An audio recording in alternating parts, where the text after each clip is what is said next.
The Padres get set for Game 2 of this 4-game series. The starting lineup for the Padres, very similar to last night. In fact, the only change is the leadoff batter, Jody Garrett. He'll make the start instead of Scott Hairston. David Eckstein, the second baseman, bats second, followed by Brian Giles, the right fielder. Adrian Gonzalez, the first baseman, bats cleanup. Chase Headley, he's had a pretty good run. He's batting fifth and playing left field. Kevin Kuzmanoff hits sixth. He'll be at third base. Then Nick Hundley, Luis Rodriguez, and Sean Hill on the mound, making his second start in a Padres uniform. And they will be opposed by right-hander Brett Myers. Wheels.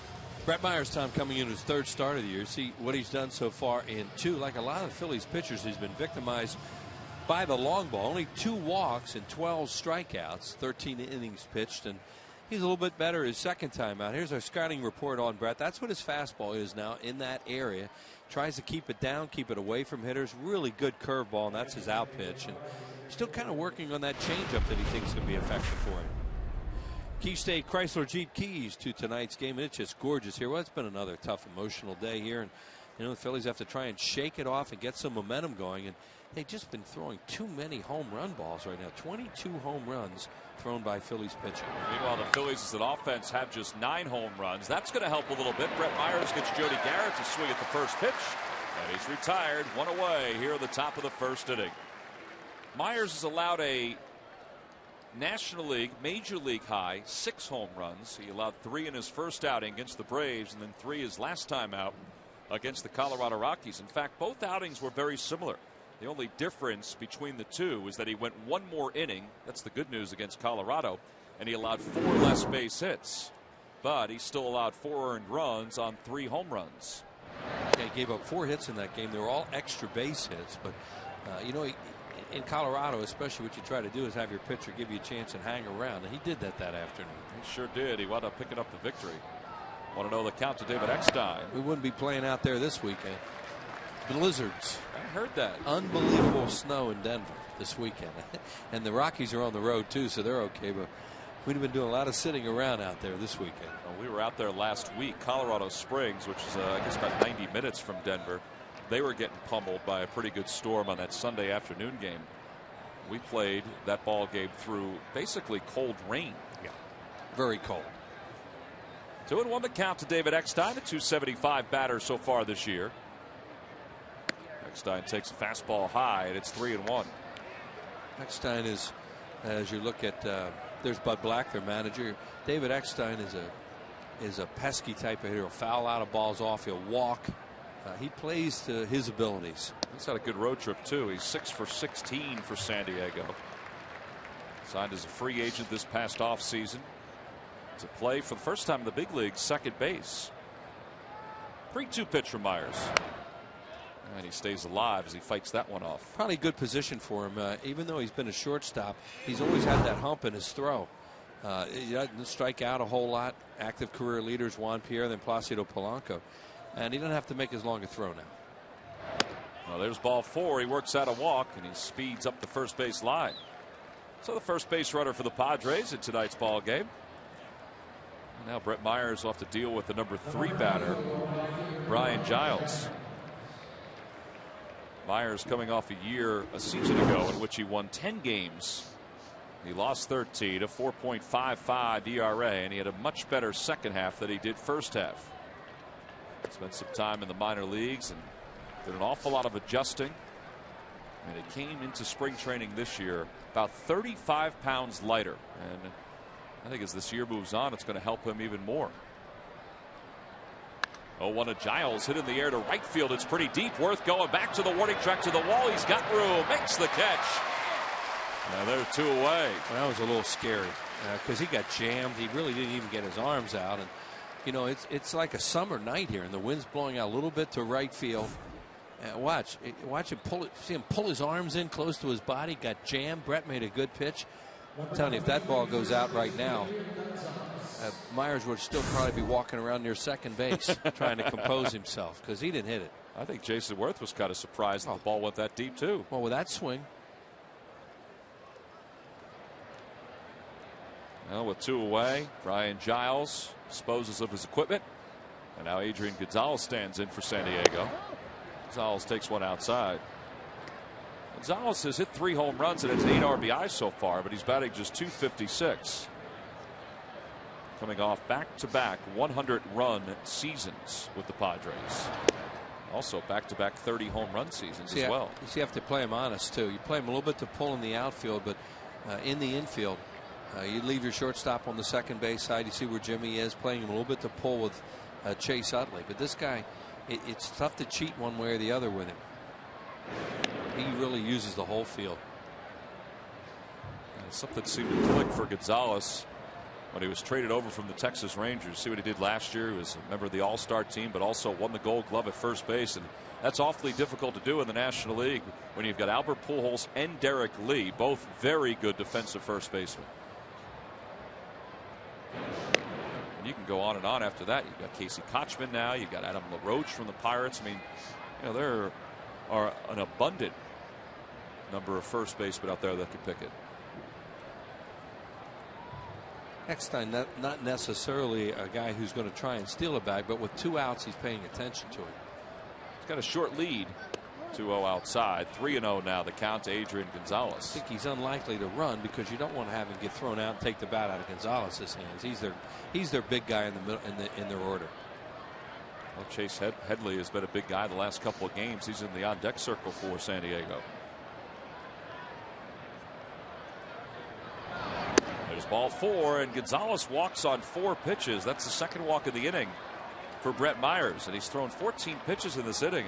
Charlie Manuel thought that when Jody Garrett grounded out on the first pitch of the day that he thought maybe this is going to be an easy inning for Brett. But with 2 away, he'll have to face Chase Headley. Well, he pitched away from the bat there with Gonzalez. It looked like he was trying to get him to chase it. He's even more comfortable, be more comfortable with this guy. This guy hits the ball on the hands off to the left and out of play, and the count is 0-1. Padres come into play today with an 8-3 record. They are half a game behind the Los Angeles Dodgers, who won today against the Colorado Rockies 9-5. There are a number of teams in the National League that are surprising this season, led by the Florida Marlins, but the Padres have to be right up there. Nice play by Marson. Keep that ball in front of him. Marlins had another unbelievable game today. He's tying it with a 3-run home run in the 9th by Hermida, and then he hit another one in the 11th to win it. As you look at the Toyota Major League scoreboard, you see what Hermida did this afternoon.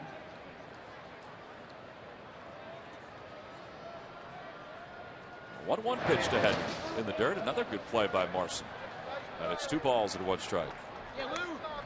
Will Marson making the start today for Chris Coast.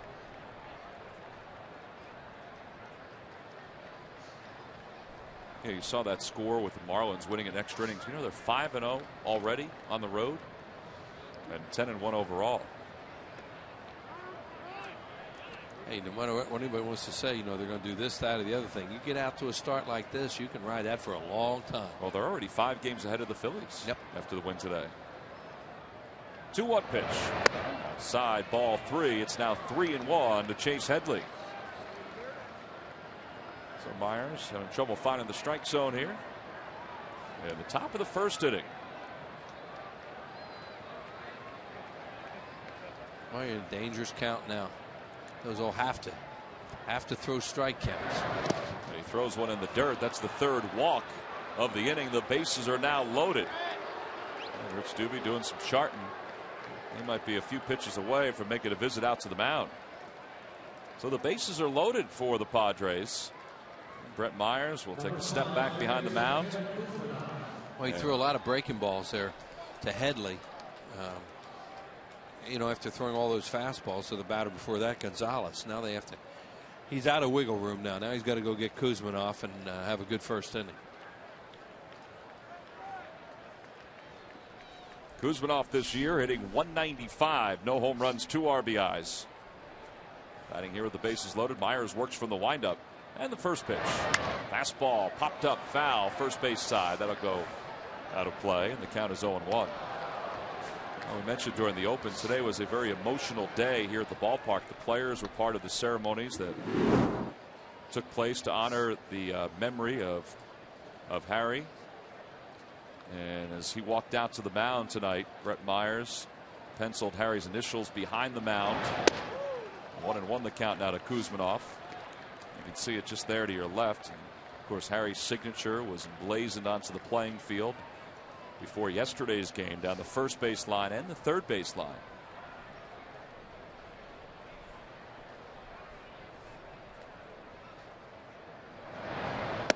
Pretty good pitch there. It's 1-2 to Kuzminov.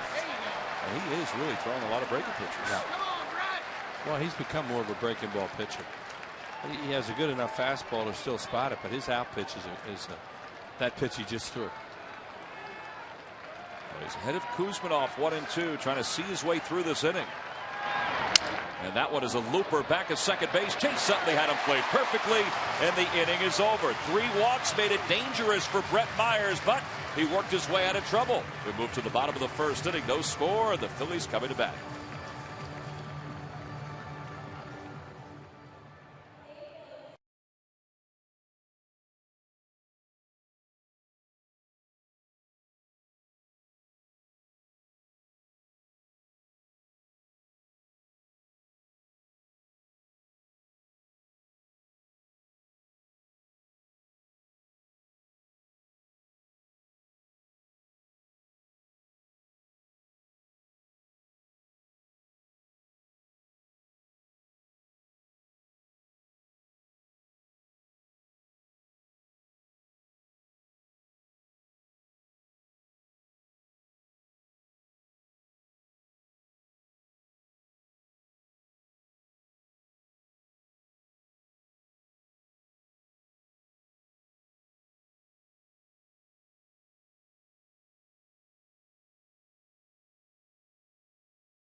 Shortstop Shane Victorino, the center fielder, bats second. Chase Utley hitting .394 so far this year, hits third. Then Ryan Howard, Raul Ibanez, and Jason Worth, followed by the bottom three of Pedro Feliz, Lou Marson, and Brett Myers for the Phillies. And they will face right-hander Sean Hill, making his second start. That guy's really been injury plagued. We used to see him with Washington, and he was good when he was with the Nationals. When he was healthy, there's the one start, as Tom mentioned. He pitched a good game against San Francisco and won that game. He's a native of Canada, and you know, we have all these things about him, about his pitches: sinker, sinker, sinker, sinker, sinker. And he has had arm problems, but when he's on and can run his sinker around, he can be tough. Surprising to look at his numbers here at Citizens Bank Park. He has an 8.44 ERA here at this ballpark. Well, they got him one time here, but he's had some other games against him where he's been very good. Jimmy Rollins leads it off. Rollins hitting .125. He shoots it on the ground to Rodriguez at shortstop. And there's one away. This Phillies lineup has been virtually unchanged for the first part of the season. The only real changes that Charlie Manuel has made is with the catching position. We've seen Chris Coast. We've seen Lou Marson like tonight. We've also seen Carlos Ruiz, who's on the disabled list. I'll bring Shane Victorino to the plate. Victorino hitting .243. Home run and 3 RBIs, 2 for 5 in last night's game. And a changeup taken low, and the count 1 ball, no strikes. There's Lou Marson. Lucky McDonald's Phillies home run jackpot contestant is Nancy Robinson from Lansdale, Pennsylvania. If the Phillies hit a home run of the game, then Nancy will win $100. Introducing McCafe Coffees at McDonald's, a new line of lattes, mochas, and cappuccinos. 2-1 the count to Victorino. What he likes to do is throw that fastball that he starts at left-handed hitters, kind of the Greg Maddux one. It'll freeze him and tail over the plate. That was a little bit of one right there, but he'll use that very effectively when he's throwing well. Pop up into the air to left field, not deep. Headley is under it, and there are 2 away. Well, Sean Hill was originally selected in the 6th round by the Montreal Expos out of Mississauga, Ontario, just outside of Toronto. Well, last night, Chase Utley got the Phillies off at a good note in the first inning with a 3-run home run. And Chris Young had a lot of trouble locating his fastball in that game last night, and Chase made him pay for it.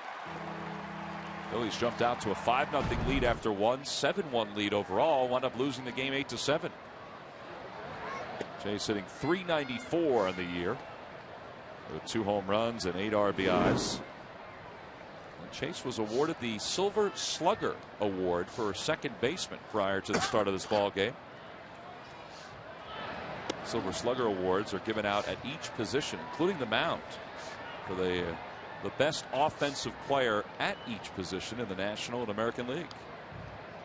And that was the 3rd award that Chase has received during his career.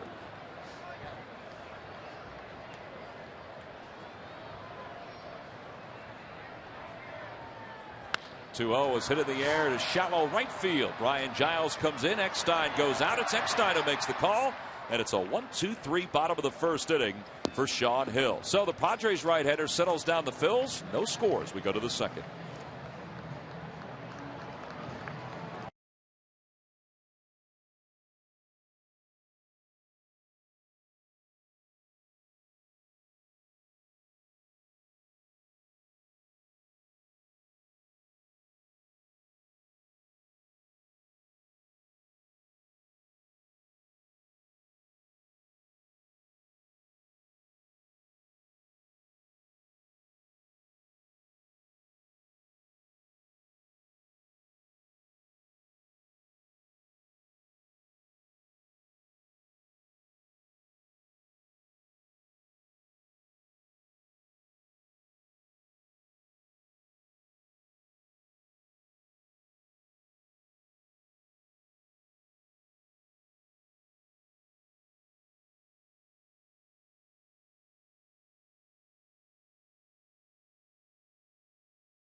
And in the upper deck, we begin the top of the second inning, and Nick Hundley, the catcher for the Padres, leads things off. It's 7-8-9 for Myers, who did not allow a base hit in the first inning, but he walked 3.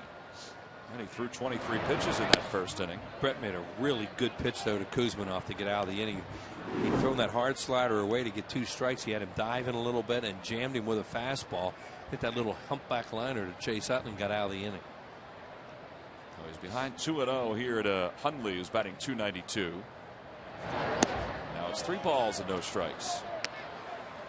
On the Toyota Major League scoreboard, the Mets shut out the Brewers 1-0. I don't know if Johan Santana is going to go too many starts where he's even going to allow a run this year the way he's pitching. He'll be the best pitcher in the league. He was close to it last year. Well, he got the victory today. It was a busy day around the National League and the American League on this Saturday. Not too many night games going on. 3-1 pitch hit foul behind home plate. It's 3-2. Last we saw of Cleveland and the Yankees, it was 20-2 in favor of the Tribe. It was not a good day to be a New York Yankee.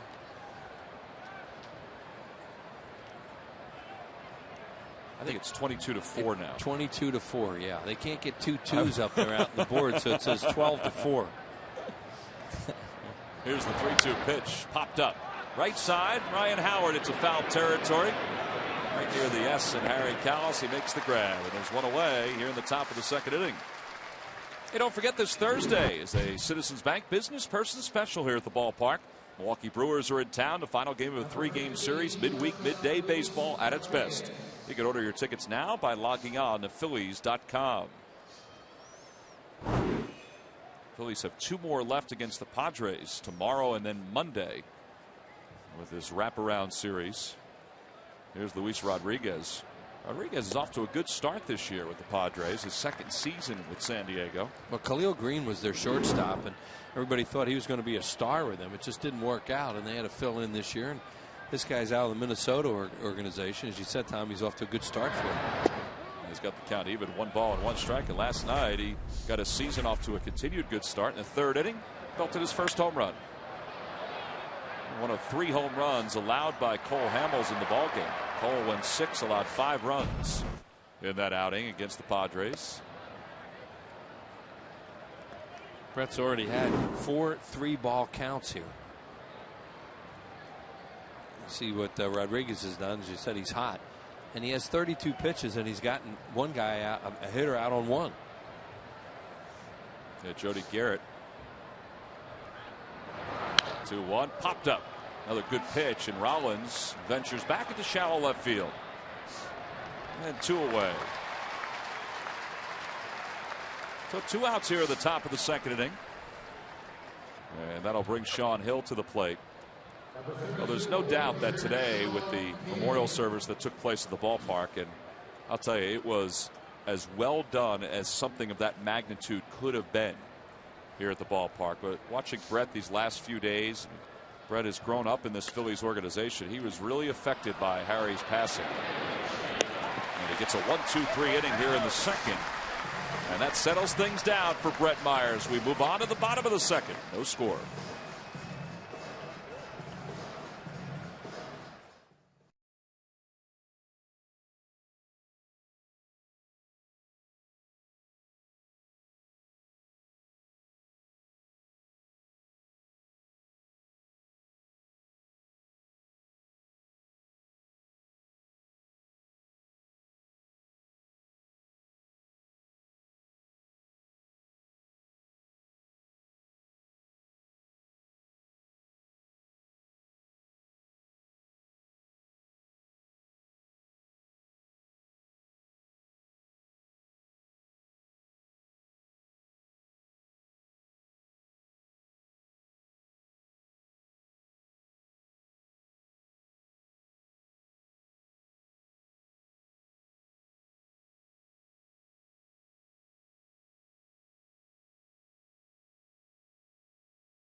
PHL 17.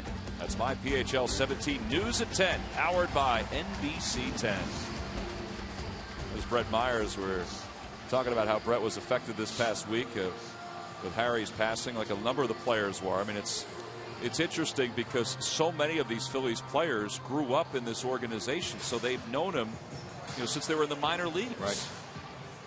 There were a couple of references today where, players talked about playing in the minor leagues and wondering once they went to the major leagues what it would be like for Harry to call, let's say, their first major league home run or their first major league hit. Yeah, David mentioned that. Dave Montgomery mentioned that, that they couldn't wait to hear what it sounded like after he had said it. Jamie Moyer being one of them.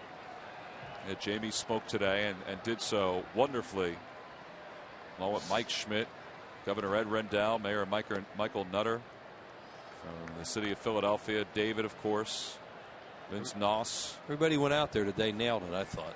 Just a great job, including you as the MC. And Dan Baker, you guys did a great job. Ryan Howard is ahead in this count, 2-0. Also have to say that Video Dan Stevenson's video tributes, which are always great, were very touching, not only today, but also over the last couple of days. 2-0 pitch, popped way up there, down the left field line. Headley's got plenty of time to get there.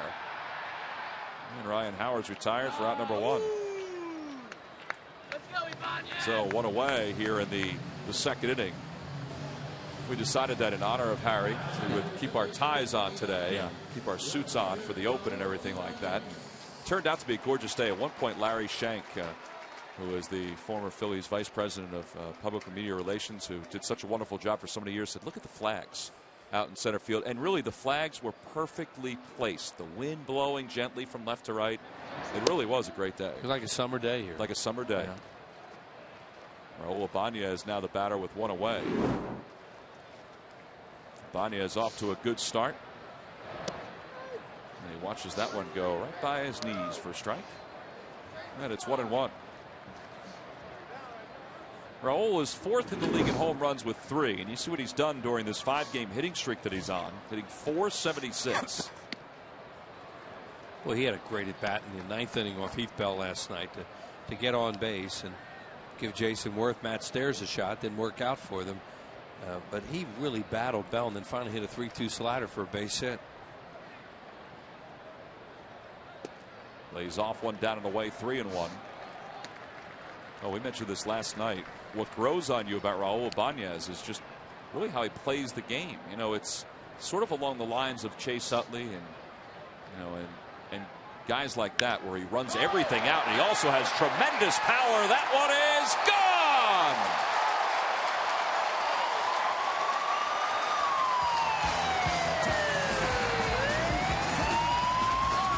This ball is out of here.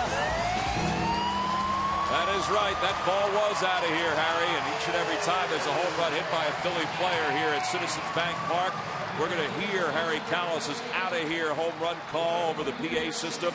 And that home run by Ibanez is 4th of the year. It means that Nancy Robinson from Lansdale, Pennsylvania, has just won $100, courtesy of the McDonald's home run jackpot. And the Phillies lead it 1-0. One of the things you talked about getting Ibanez, now there you make him elevate his sinker 3-1. He had a shot at Sean Hill. Is that he will hit home runs in this ballpark because of his tremendous opposite field power. It was a little tougher for him in Seattle because that place is huge, much more reachable here. And he's already hit a couple of opposite field home runs, and that one was deep into the seats in left field. Absolutely. That was one of the deeper ones that you're going to see hit. And that's a great way to approach Hill instead of trying to pull him, because you'll hit a lot of ground balls like that. Jason Worth pulls that ball, and Adrian Gonzalez, who doesn't drop many, just dropped one there. How about that? Looked like he was trying to keep his foot on the bag, and I don't know whether he closed the glove too soon or like you said, he just doesn't do that. He's a Rawlings Gold Glove winner. It's a good throw. See how he shifts his feet? He took a peek. He took a little peek down at Jason Worth. He just closed his glove. He missed it. You know, that's the second time we've seen Gonzalez make that kind of a play where he puts his opposite foot on the bag and takes a step back behind the bag. And I don't even know if he needed to do that on that play. Probably not. Well, that's his first error of the year. Here's Pedro Feliz, who takes one outside. Feliz hitting .345. It's been a quiet .345, but it's been a nice start for him. Yeah, he's yet to go deep. Phillies are not hitting a whole lot of home runs here early in the year, but they will. Well, that was just the 10th home run of the season. Ibanez's was. So he has 4 of the 10. Raul, that is. I think Ibanez is in the same spot that Pedro was last year at this time. You know, he had Pedro 4 straight 20-plus home run seasons with San Francisco. And a lot of folks thought that he would come here to Citizens Bank Park and, well, not only tap 20 home runs, but could conceivably be a 30 home run guy. And it turned out to be, he turned out to hit a little shy of 20. He hit 14 last season because he was banged up with a back injury. The toss over is Worth, who has been caught in his only attempt trying to steal this year. Gets back diving.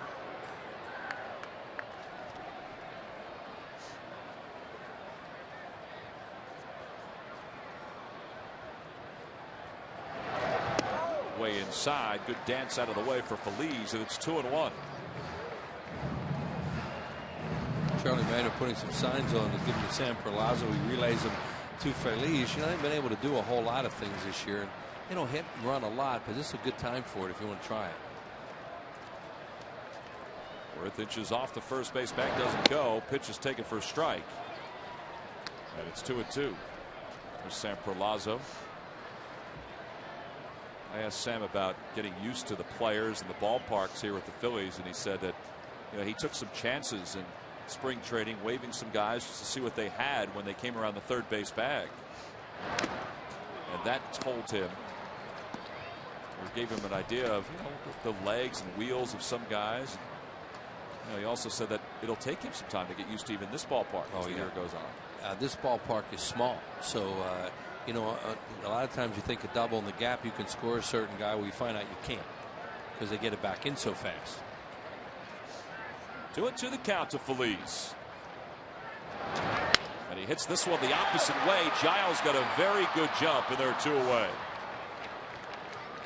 I don't often see Pedro Feliz go the opposite way, but he did there. Hey fans, you can create your own Phillies collectible using your favorite photos at the photo store on Phillies.com. Wheels did that with Indy's picture, put it on a mug. In 3 easy steps, you can make your very own Phillies memory. Go to Phillies.com today. Sounds like a great idea. It does. Put Nittany on a mug. Yeah, maybe get a picture of Sarge and put it on a mouse pad or something like that. I'd rather the Nittany picture. No offense. Nittany is our dog. Nittany's a little cuter than Sarge. Oh. No offense to Sarge, who's adorable, but Nittany is really cuter, yes. I don't think I've ever heard Sarge be referred to as adorable.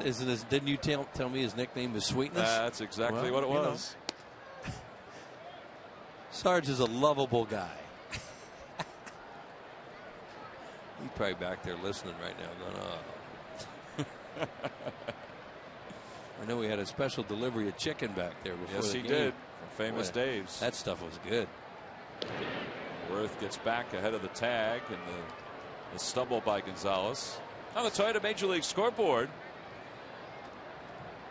Pittsburgh Pirates whitewashed the Atlanta Braves 10-0. How about Craig Monroe with a couple home runs and 6 RBIs? The Braves were hot, but they've lost 5 in a row. 1-1 is chopped foul. It's 1-2. Joe Kerrigan's staff's pitching pretty well right now. Yes, they are. Pirates have not had a winning record in 15 years, and they are a game over 500. They're on April 18th. 22 years ago that Mike Schmidt hit that 500th home run at Three Rivers in Pittsburgh. Against Don Robinson.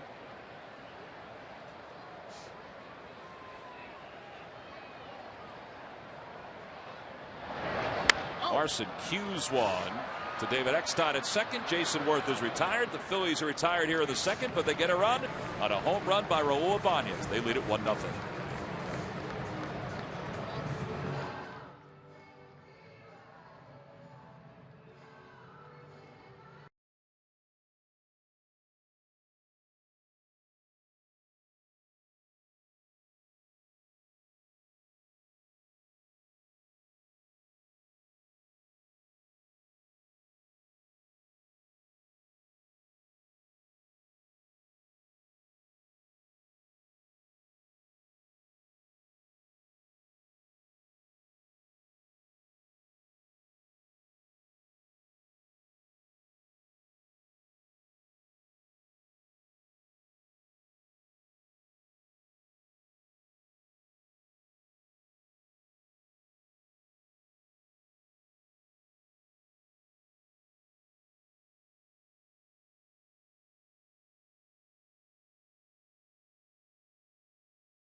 Philadelphia obviously still mourning the loss of Harry Kalas and Jamie Moyer. Speaking on behalf of the players earlier today at the memorial service was so impressive.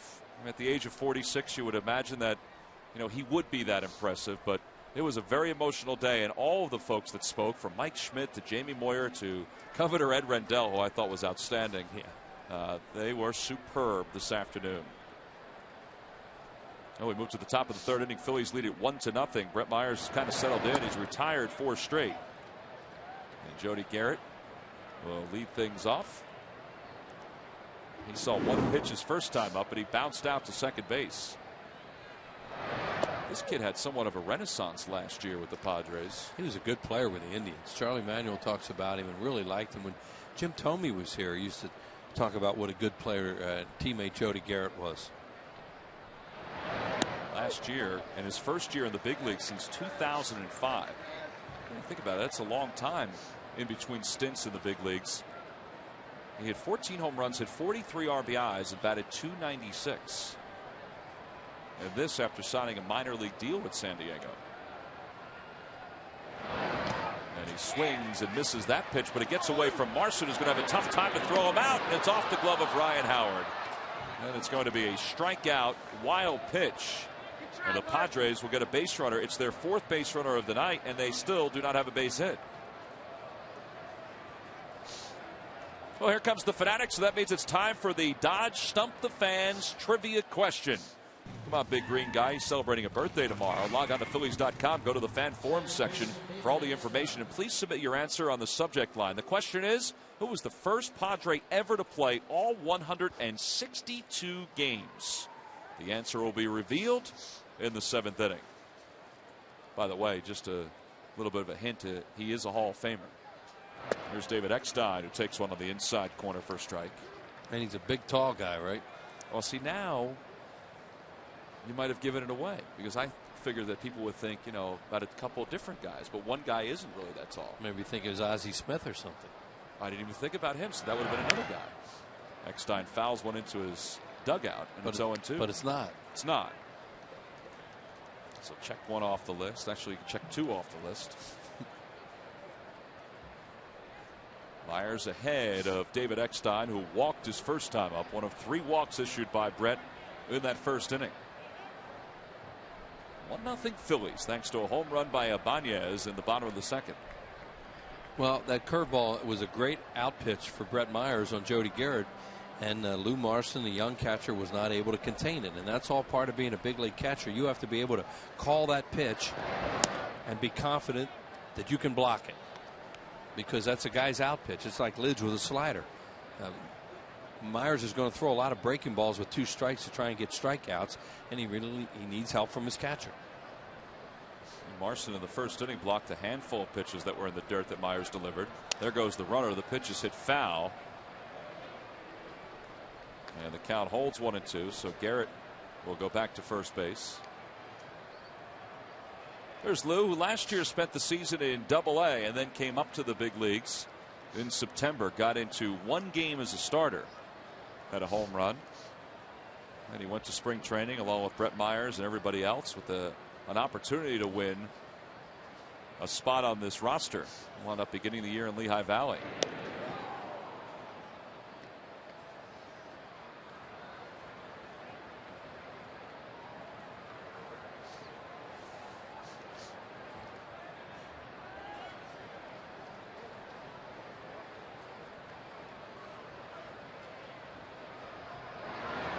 Next pitch a little high, and it's 2 balls and 2 strikes. Brett Myers, we said, pitched in 30 games last year for the Phillies, and then in the postseason he made 1 start against the Brewers, went 7 strong innings, allowed 2 runs on 2 hits. And Eckstein lines one toward left field, coming out as Ibanez is going to have to play it on 1 hop. Garrett was decoyed, and then he had to dive into second base to make sure that he would get there ahead of any kind of throw. So for Eckstein, his first hit of the night, it's the first base hit overall for the Padres. And nobody out with 2 runners on.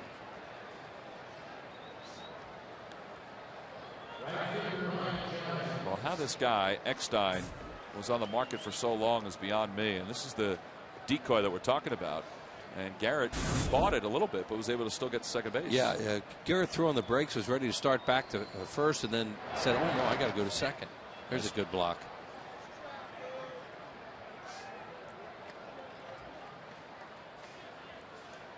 So Garrett's on second base, and David Eckstein's on first. Neither runner being held on. You don't even see Ryan Howard in the screen there. 1 ball, no strikes the count to Brian Giles. That one's pulled on the ground toward second, could be 2. Utley to second for 1. Rollins over to first. It's a 4-6-3 double play. And there are 2 outs here at the top of the 3rd inning. Boy, that was textbook by Chase Utley to get rid of that ball. Gave Jimmy a good feed, and he was able to get a lot on the throw, and it looked like Giles tried to pull a sinking fastball there. Idea, give it to the shortstop as quickly as possible so he can get out of the way, and that's what Jimmy was able to do and get a lot on the throw. Real quick. He can clear that base runner. Jimmy just brushed aside David Eckstein as he threw that ball over to first. Still a tough out to get, though, with Adrian Gonzalez at the plate. He takes a fastball at the knees for a strike. Gonzalez walked his first time up.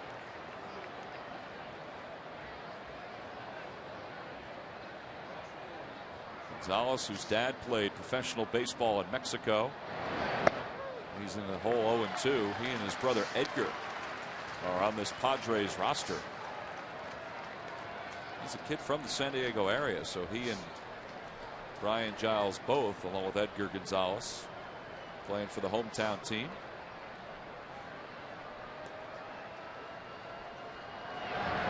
That one's hit in the air to straightaway center field. Victorino's going back. He may have misjudged it. Back to the wall. It carries out of the ballpark.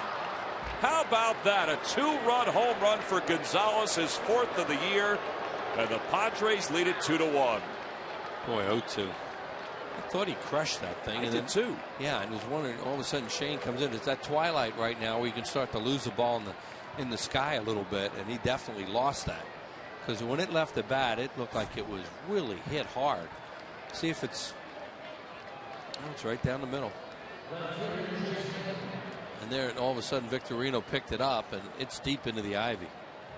Yeah, Shane broke back as if he was going to settle under it and make the grab a few steps from the warning track, and then on a dead run, led us to the wall.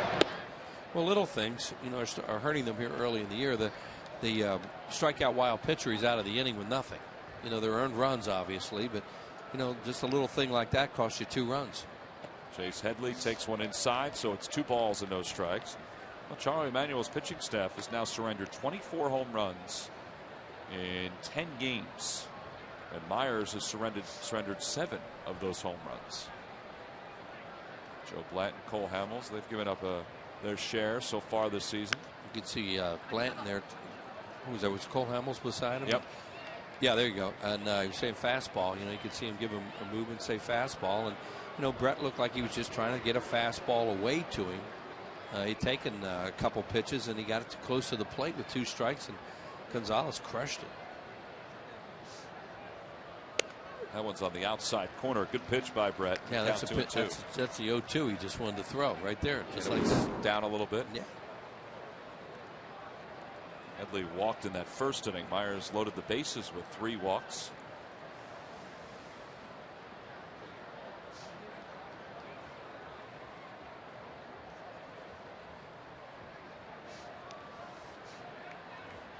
Well, they're done in New York.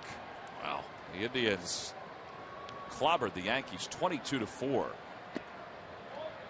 Pretty good day for Mark DeRosa, huh? And Mark DeRosa, Shin-Soo Choo had a 3-run home run. Asdrubal Cabrera had a grand slam. Well, there should be some interesting pitching lines. Chin-Min Wong 8 runs in an inning and a third. Oh my. Anthony Claggett out of the bullpen for the Yankees, 7 runs in an inning and 2/3. In 3 innings tonight, Brett Myers has allowed 2 runs on 2 base hits. We head to the bottom of the 3rd. It's 2-1 Padres.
Now, Dodge Grab Life by W.B. Mason. Who but W.B. Mason for amazingly low office product prices. By Bud Light, with just the right taste that never fills you up. The difference is drinkability. And by Acura. Acura Advance. Well, the Phils are going to have to come from behind with the Padres leading at 2-1 as we head to the bottom of the third inning. It'll be 9-1-2 for the Phils. Brett Myers had in the count, 1 ball and no strikes, and it's now even 1-1. Brett is 0 for 3. Giles is really playing him deep and right. And Headley is shifted over toward left center field in left field. And Mike Riley, the home plate umpire, has really given the pitchers the outside part of the play. There's Giles. That's really deep for Brett Myers, because when he'll get a hit once in a while, he'll dunk one out there. Now he's moving up. He just moved up 2 steps.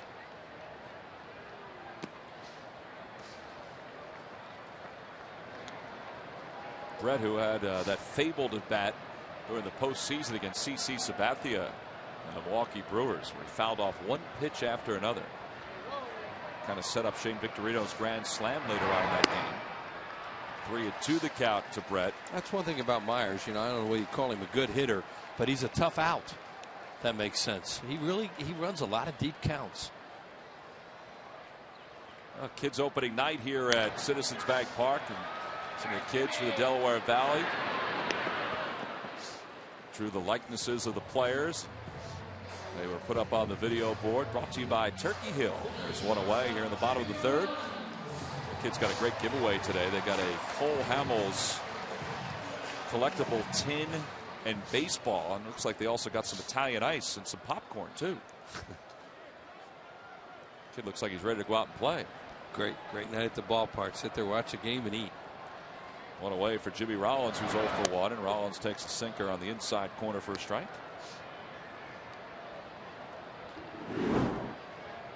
Jimmy's average at 122. He's 5 for 41 this season. Figure once he gets rolling, it's going to come in bunches. And the Phillies are waiting, so is Jimmy. He feels like he's pretty close. Charlie Manuel the other day didn't seem too concerned about Jimmy's struggles offensively. 2-1 the count.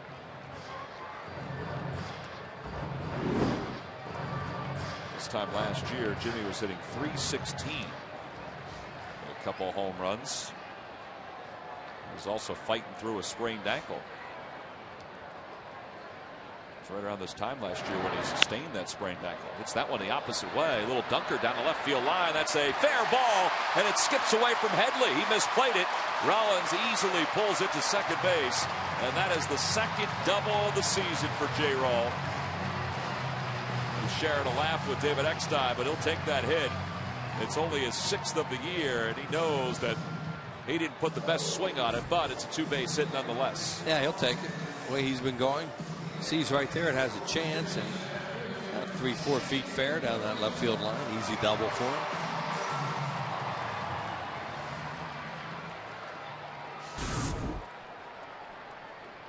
So at the high Sox, Jimmy has the second base hit of the series. Brings Shane Victorino to the plate. He flied out to left his only time up.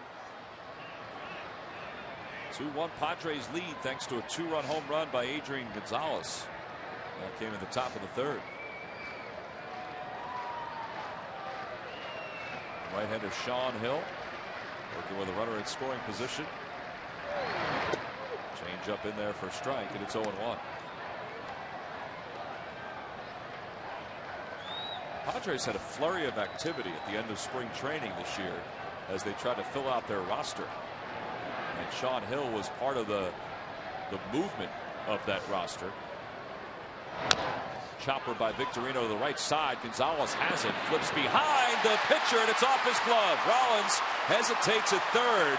He's going to hold up there. And you can just see that play unfolding because of the speed of Victorino.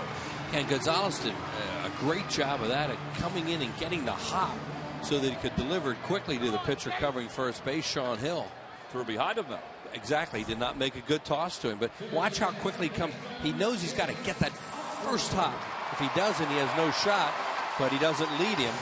Throws it behind him. And tough play for the pitcher to try and reach back and get the bag at the same time. Then they collide. They got their hands locked together as well. And they're going to charge another error to Adrian Gonzalez. That's his second of the game. How about that?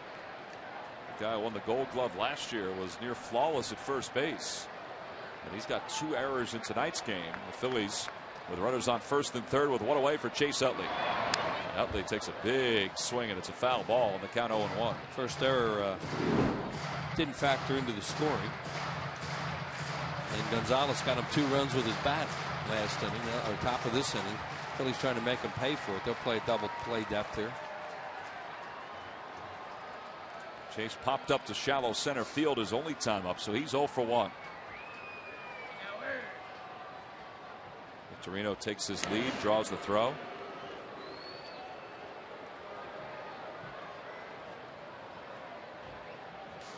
I was looking at the numbers today, and Phillies haven't stolen a whole lot of bases. We talked about a little bit last night. Shane has 2 stolen bases. Jimmy has not attempted a steal, but that's because he only has 6 base hits. Chase takes one outside, the throw behind Jimmy Rollins, and he gets back ahead of the tag by Kuzminoff. Kind of saw that happen, and as Hundley, as soon as he grabbed that ball, as Jimmy was wandering down the third base line, had every intention of throwing it to third. Yeah, he had to get back in a hurry, and just does. Good swipe tag there by Kuzminoff.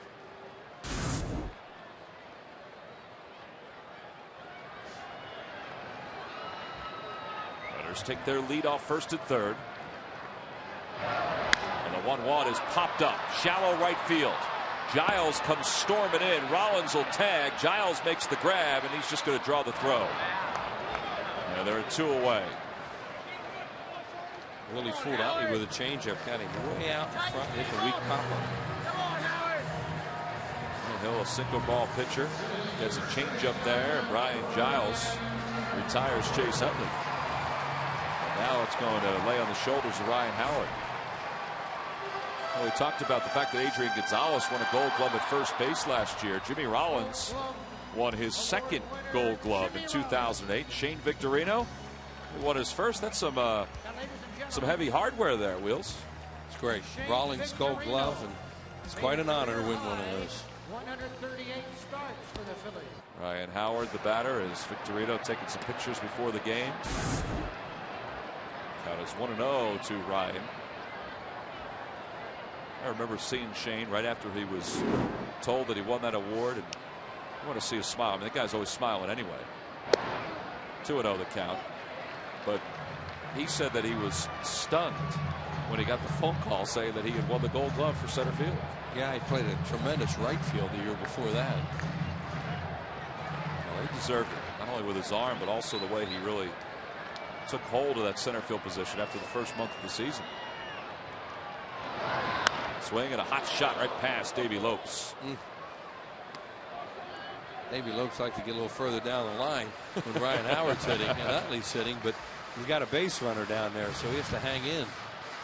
He's a cool customer. Look, he's talking to Shane too about something with Sean Hill. Charlie Emanuel said that the running game is in the hands of Davey Lopes. And a lot of times it's up to Davey when the base runners take off.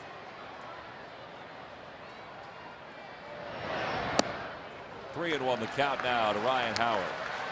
Ryan Howard has to lock into his zone now. If he walks, got a good hitter on deck, Raul Ibanez. Last night he got a little antsy, started chasing a lot of off-speed stuff, getting himself out. What do you have, a 4-bagger last night? First one of the year. Raul Ibanez is in the on-deck circle. Count 3-1 to Howard. There goes Victorino. Pitch is hit foul over the third base dugout. And it's 3-2. Charlie Emanuel and Pete McCannon. Fanatic preparing for his birthday tomorrow.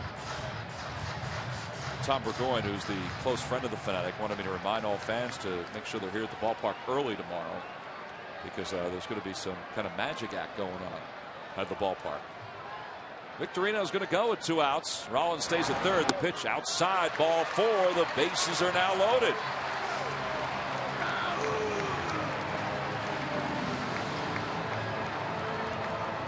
Hey fans, they're back. The popular Hatfield Phillies Frank's Dollar Dog Nights, and it all begins this Monday night at 7:05 when these Padres remain in town to wrap up a 4-game series. The following Monday is our second dollar dog night. And then on Tuesday, May 12th at 7:05 when the Dodgers are here.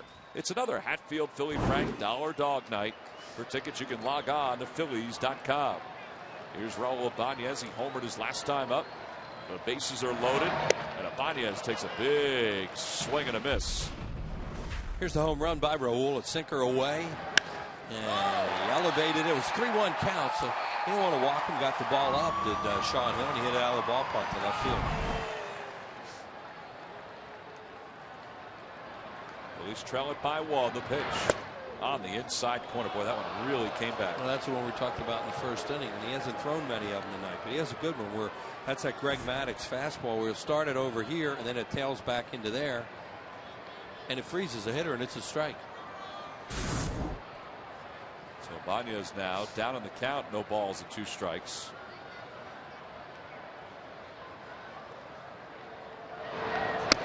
That one did not come back.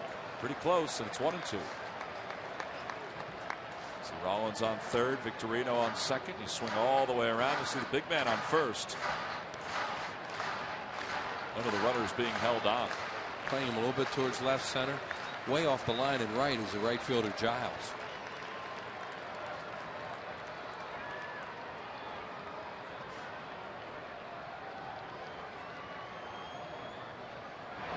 In the dirt. Nice play by Hundley. What a great play that was. I think just ate him up, and he was able to keep it in front of him and keep Jimmy Rollins at third. Classic catcher selling out and blocking the ball. Don't even think about catching this thing. He's just trying to block it. Oh, and he got his glove on it. So what they want to do is put the glove down. They're not going to worry about catching it. Just make sure they get their body in front of it. And he did. See where that ball bounced? It bounced in front of the batter's box. The breaking ball with the old 55-footer. So now 2-2 to Ibanez. Trying to tie this game, maybe give the Phillies the lead. And that one didn't come back again. A 90-mile-an-hour fastball. He's really working the inside corner, and it's 3-2. Done 3 of those runners in this inning. There's Raul with the bases loaded. He has 7 slams. He's throwing that one at him and trying to tail it back and freeze him. Jason Worth waiting on deck. The runners will be off with the count full. Crowd comes to their feet. The 3-2 pitch. Swing and a miss, a changeup.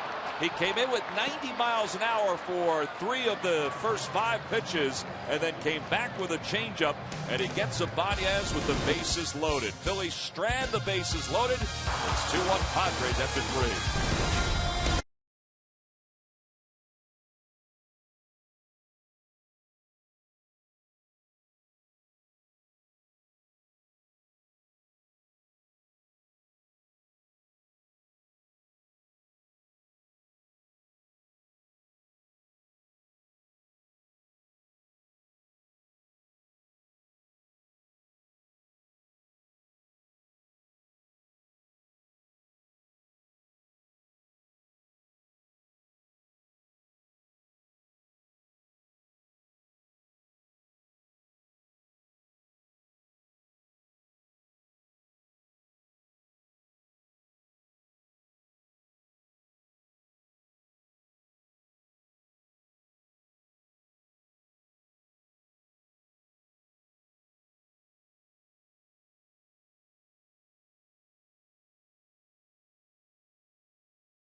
Plans.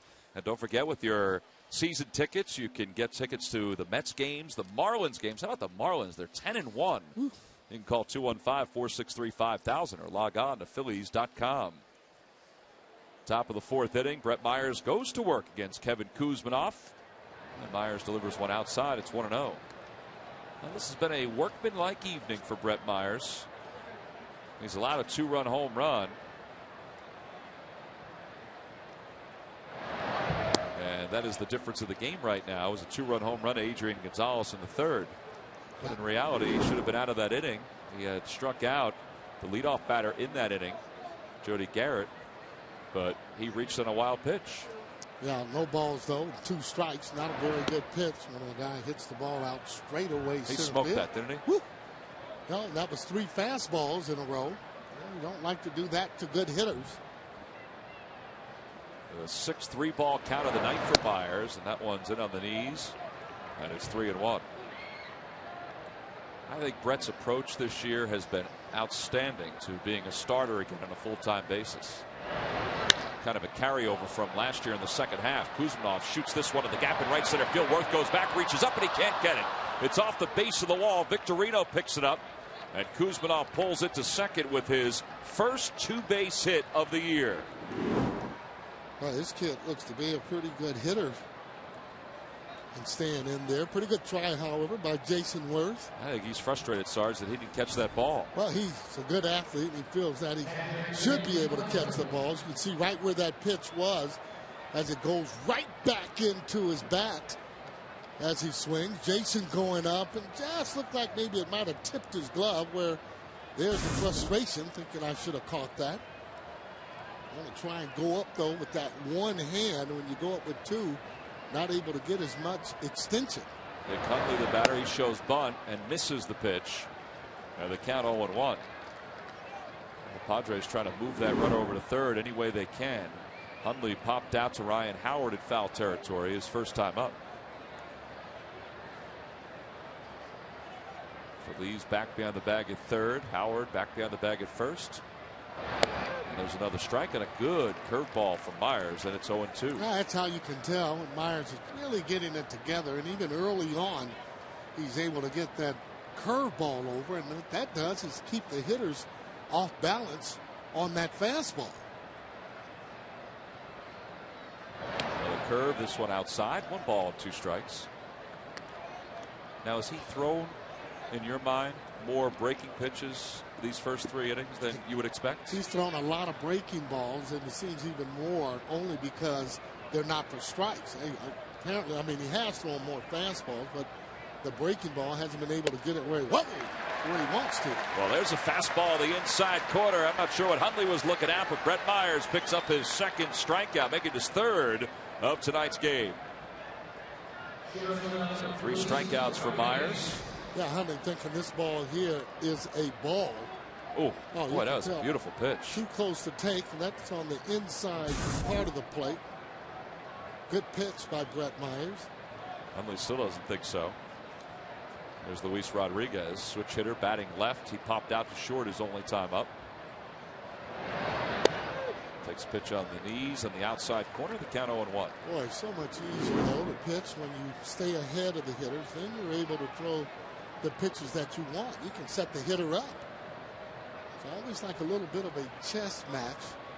Pitcher, hitter, what he's going to throw, location, where the pitch is going to be. All right, now I know you don't usually give pitchers a whole lot of credit, but the smartest pitcher you think you've faced in your career? Well, Tom Seaver, very smart. You know, and again, he had so much talent, he felt he didn't have to hit the hitter or throw at his head. You know, and one of the few pitchers facing him I never got hit by. But Bruce Keeson with the Pittsburgh Pirates, when I look at my elbow, it hurts to this day, where he hit me right in the elbow.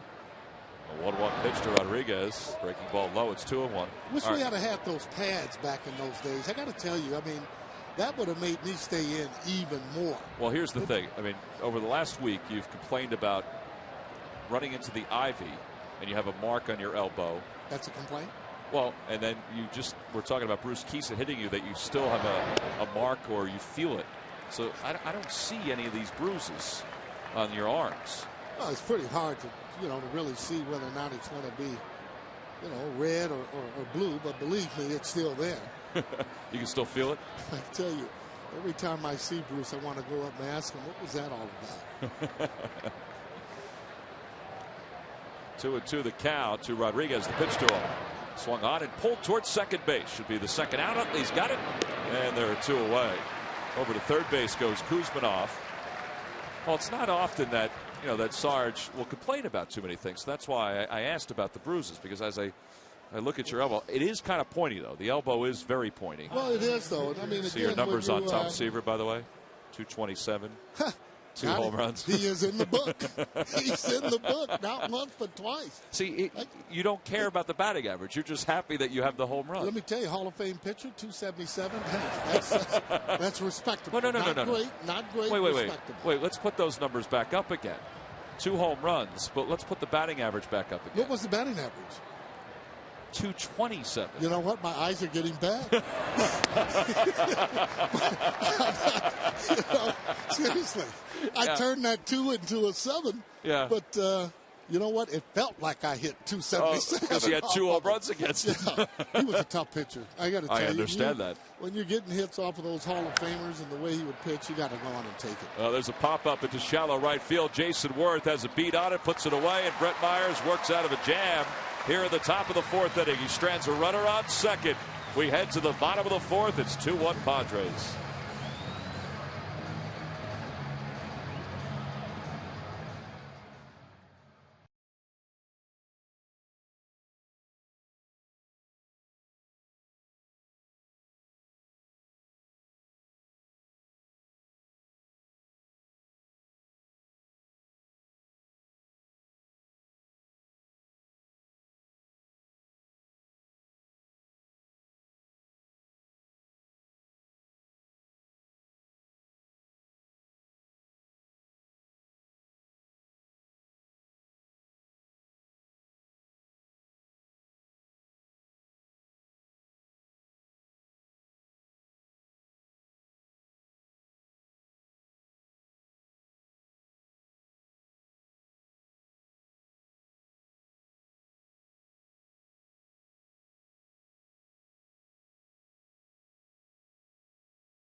Dealers. By Southwest Airlines. Low fares, no hidden fees. By McDonald's. Introducing McDonald's McCafe coffees. Try hot or cold iced mochas, lattes, and cappuccinos. McDonald's. I'm loving it. And by Chrysler. Employee Pricing Plus is now in its final month at your Chrysler dealer. Everyone gets our employee price plus generous cash options. Out at Ashburn Alley, it's a busy night. That is one tall fella out there, Sarge. How tall do you think he is? I got to say, easy going around 6'9", 7 feet tall for me. Man. Speaking of 6'9", 7 feet tall, there's Chris Young, who's 6'10". He was the starter last night. That young man, Sarge, can really hit it from the outside. He was a perfect Princeton center, which meant that he could pass, could play inside, but also could shoot the 3 if he had to. Well, you don't find a lot of them doing that, but I tell you that he's a good athlete. The ball got away from Sean Hill. There's the pitch, and it's a ball, and Sean Hill watched it go right over his head. Jason Worth stands in. Worth lays off a breaking ball, so it's 2 balls and no strikes. And Sean Hill throws a heavy sinker, meaning when those hitters hit the ball, if you don't hit it just right, you're going to get that thud. Heavy ball that he throws. It's a 2-seamer. He runs right into the right-handed batter. That one's in at the knees of the inside corner. It's 2-2. Well, I think it was just a case where the Washington Nationals, who really are struggling, they lost a tough one today, where they just gave up on him just because he just never panned out to be what they expected. Ground ball to third. Kuzmanov just gets Jason Worth by a step, and there's one away. Right in that ballpark, Nationals, you would want a guy throwing sinkers. And, you know, again, sometimes a change of scenery will make a player play better. Just look at the struggles that the Nationals have had. Although their starting pitching has been pretty good the last couple of days, their bullpen has been really ineffective. Hill was on the open market, and that's where the Padres signed him during the middle of spring training. There's Pedro Feliz, who lined out to right his only time up, so he's 0 for 1. That right-handed batter's really got to stay in on Sean Hill, and he kind of kicks at you coming from there. See that, how he slings the ball? What makes that so deceptive for a hitter? Well, when he's slinging the ball like that and the movement that he's getting, anytime an arm comes towards you, you have a tendency to want to back up. That's when you really got to tuck that shoulder in. There's a high, I guess what they call high sinker. That ball moving in just a little. And he has a pretty little sharp slider. And he takes some off of his pitches, and that can be a little deceptive. 1-2, hit on the ground sharply foul past the third base bag. Nice play by that young lady down there. Very casually just picked it right off the wall. Well, that's why you bring your glove to the ball game. Looks like she's done it every day.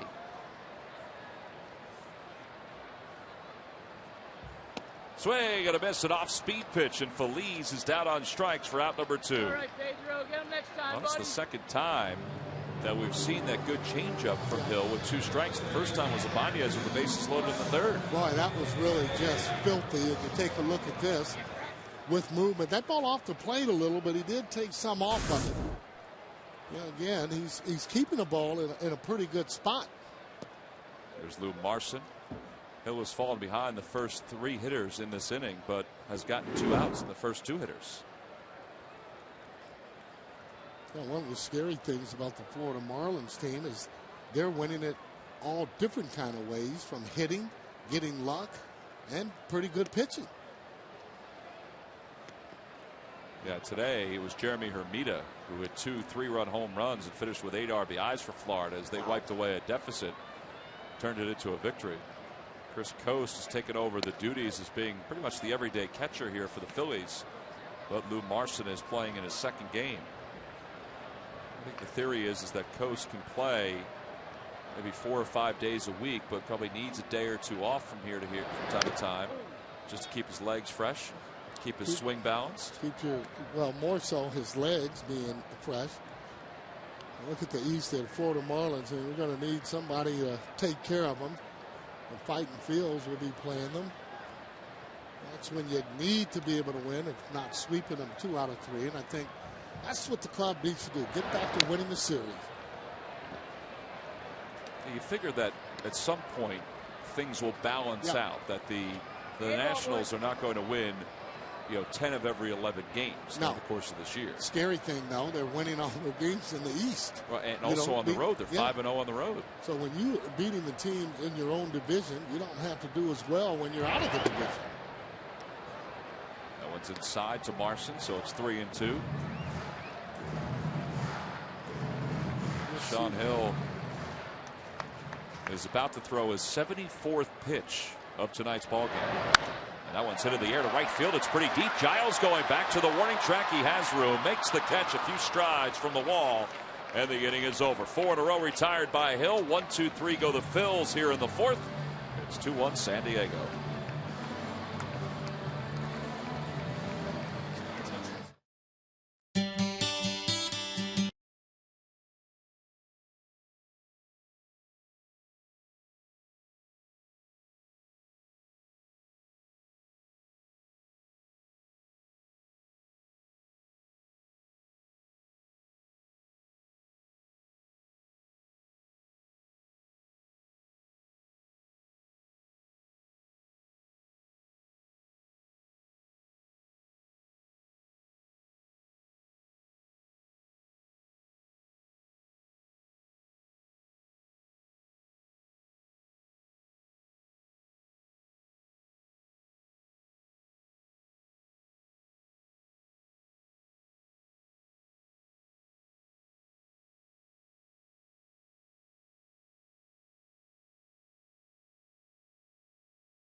Harry was always there to help. Well, Harry was the voice of the Phillies for 38 years. He was the voice of NFL Films, and Steve Sabol, who's so recognizable not only here in the Delaware Valley but also around the country. He and his dad did a wonderful job establishing NFL Films over in South Jersey. Became a mainstay, I know, in my house every single week watching those highlights that Harry put together. 34 years Harry was the voice. He took over for another Philadelphian and John Facenda. And Steve was one of the speakers today, one of the folks that eulogized Harry during the ceremonies before the start of today's ball game. Jody Garrett is retired on that fly ball toward right field as Chase Utley is able to get back on it. There's one away here in the top of the fifth inning. Sarge, the ceremonies today, this ballpark, which is so beautiful and breathtaking for any baseball fan, it looks so intimate today with all of the fans sitting over the first base dugout honoring HK, Harry Kalas. His casket was sitting right behind home plate, and the fans started entering the ballpark a little before 8 a.m. today, and the memorial service began at about a little after 1. This is what it looked like today. A little more than 9,000 folks made a tribute to Harry Kalas, part of their Saturday morning and afternoon. Yeah, quite a tribute. David Eckstein lines one foul down the left field line, and it's 0-2. I almost thought, even last night in saying it, I thought, well, it'd be even more people, than that. But again, it still was quite a few fans here in Philly that paid their respects.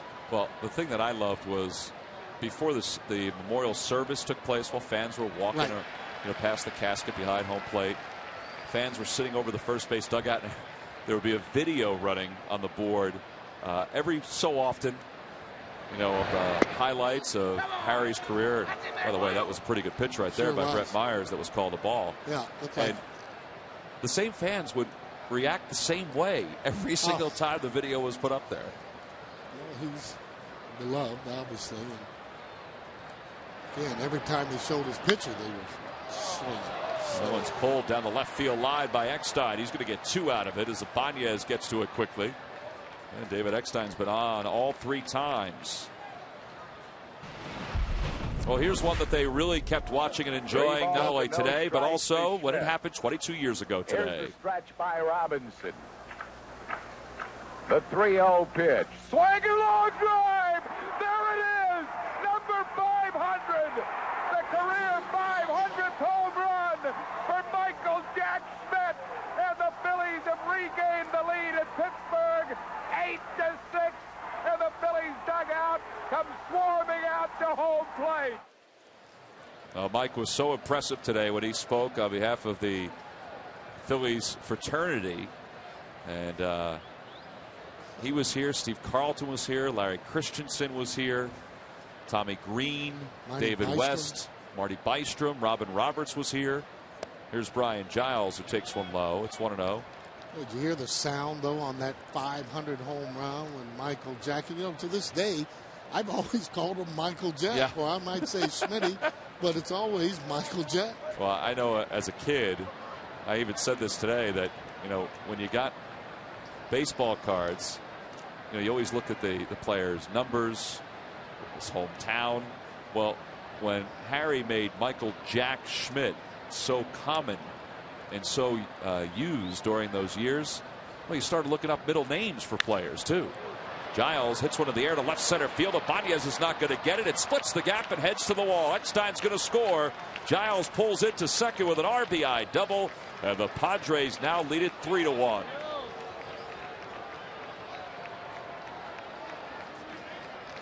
Well, back-to-back doubles now for San Diego in this 5th inning. Giles not hitting for a high average coming into the game. Only a second double of the season. Look where the pitch is as he drives that ball almost inside out in the ball. No chance for anyone to get the ball as Victorino picking it up and getting it in. Giles driving in. Eckstein there from second base. They keep chipping away. They have good at bats. There's Adrian Gonzalez, who had a 2-run home run his last time up. He takes one low. Giles entered this series with a batting average under 150. He was 1 for 13 in the Padres series against the Mets, but that double means that he's 3 for 8 in the 2 games so far against the Phillies. Yeah, usually you won't have a hitter hitting that low in that third spot. Marson blocks that ball, but Giles read it beautifully, and he's into third. And then he fell off the bag, and then the tag is applied by Phillies. And Glenn Hoffman and Giles are saying that Phillies kind of nudged him off the bag. Yeah, well, he might have done it, but they won't win this argument by Diaz. I'm telling you right now, there's just, you'll see him just go on and walk away. But he kept his eye right on the play. And for you little leaguers out there, one of the reasons you want to stay right with the play. See Marson getting down and blocking the ball. He got a good jump on the ball, read that ball. He gets down, and let's see how he comes off. He's off balance a little bit right now. Ha! Looks like he's out as he just comes off the bag a little bit. Let's see whether or not Felice pushes him off the bag a little. Oh, pushes him a little. Yeah, but his balance was off, though, too, Sarge. Yeah, well, he's trying to stretch it. He's trying to cling on to that third base bag. Oh, look at that. He said, no, we never pushed him. Bud Black is trying to plead his case. He and Laz Diaz chatting over in the third base bag.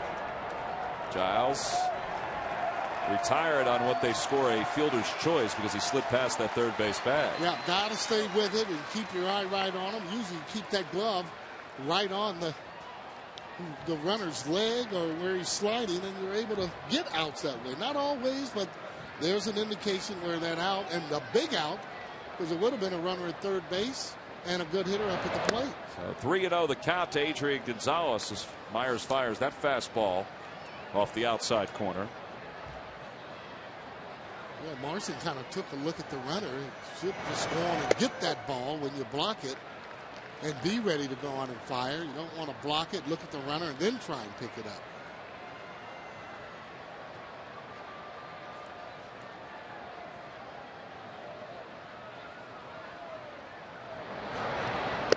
Check swing, doesn't matter, called a strike, and it's 3-2. There's Laz Diaz, who had the plate in last night's game.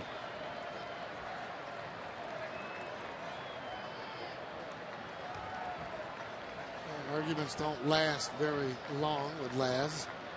They just don't. Did you go down and talk to him tonight? No, I didn't. I wanted to ask him about that 8th and 9th inning. He will talk to you about that. I mean, he'll do that. That one's in the dirt, and Gonzalez draws his second walk of the night. And it's a 2-out base runner for the Padres. That's the 4th walk issued by Myers in this ball game.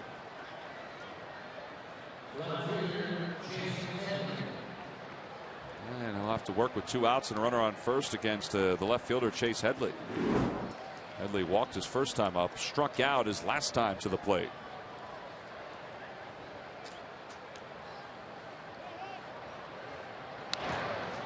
Pulls that one foul, and it's 0-1.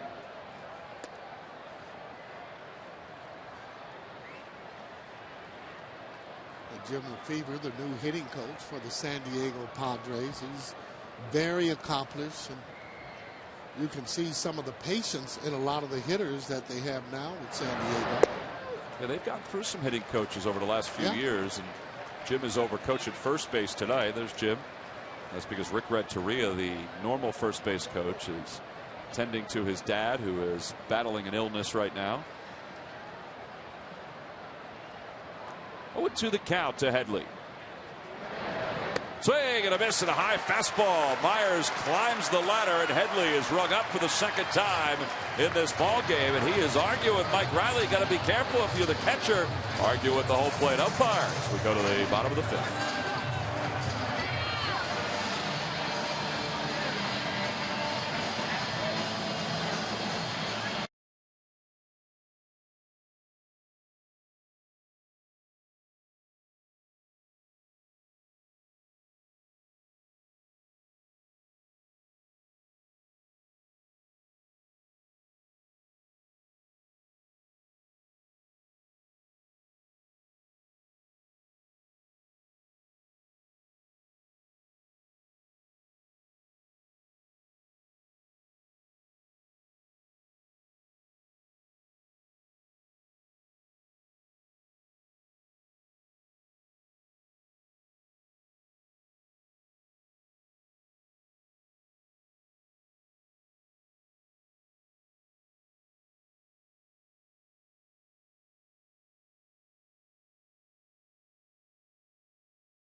17 News at 10, powered by NBC 10. Brett Myers leads things off here in the bottom of the 5th inning. All right, Sarge, we saw a pretty good exchange between Nick Hundley, the catcher for the Padres, and Mike Riley, the home plate umpire, going into our break as Hundley went down on strikes. How much of a carryover is that going to be for the veteran Mike Riley behind the plate? You don't want to do that to umpires, whether or not you're a rookie player, especially, or a veteran player. Veteran player obviously can get away with it a little bit more, but let me tell you something now. You're going to get some close calls that are going to be called on you. That's going to come back. All right, now let me correct myself. It was Chase Headley, the left fielder, who had the exchange with Mike Riley, not Nick Hundley, the catcher. Well, they're still going to have some problems. 2-2 the count to Myers. Yeah, you don't want to swing at a bad pitch and then start arguing there with the umpire. Mike Riley is the crew chief of this umpiring crew. They're like elephants, too. You know that. They've got a long memory. I can tell you that. Science by Sarge, everybody. There's Bud Black, the manager of the Padres. Brett Myers sends one in the air to deep right field. Giles going back, and that one is off the top of the wall. It gets away from Giles. Myers goes to second, and he puts on the brakes. Wow. That's hitting right there, ladies and gentlemen, going off that right field wall as Cole Hamilton, woo, wow himself. Sal had his hands up right away, not wanting the pitcher, Brett Myers, to go in and slide. Look where this ball is. Sinker up. Look when you get the ball up as he threw the ball back like he hit the ball out of the ballpark. He sure did. Well, he starts to run now when it hits the wall, almost going out. Sure double, was thinking about 3. Good thing he did hold him up. Again, don't want your pitcher sliding in the third base. Well, that is the 9th career double for Brett Myers. He does not have a career triple or home run. Here's Jimmy Rollins, and Rollins pulls one foul, and it's 0-1. Jimmy is 1 for 2. He flared a double down the left field line his last time up, but he's bounced out to shortstop. Well, Brett wants to have a good secondary lead out at second base, making sure that he's going on the ground to the right side. If J-Ro makes an out, you want him to pull that ball. 1-1 the count to Jimmy. Yeah, and again, you do that up to 2 strikes. I mean, once you get 2 strikes now, you want to then just put that ball in play and put it in play hard somewhere. You know, don't want to try and pull an outside pitch. Good changeup, but it's 1-2. Yeah, good changeup that's up. And the difficult thing about it is the way the movement you get. See what J-Ro's doing. The runner's in scoring position. Hasn't gotten it going as of yet this year.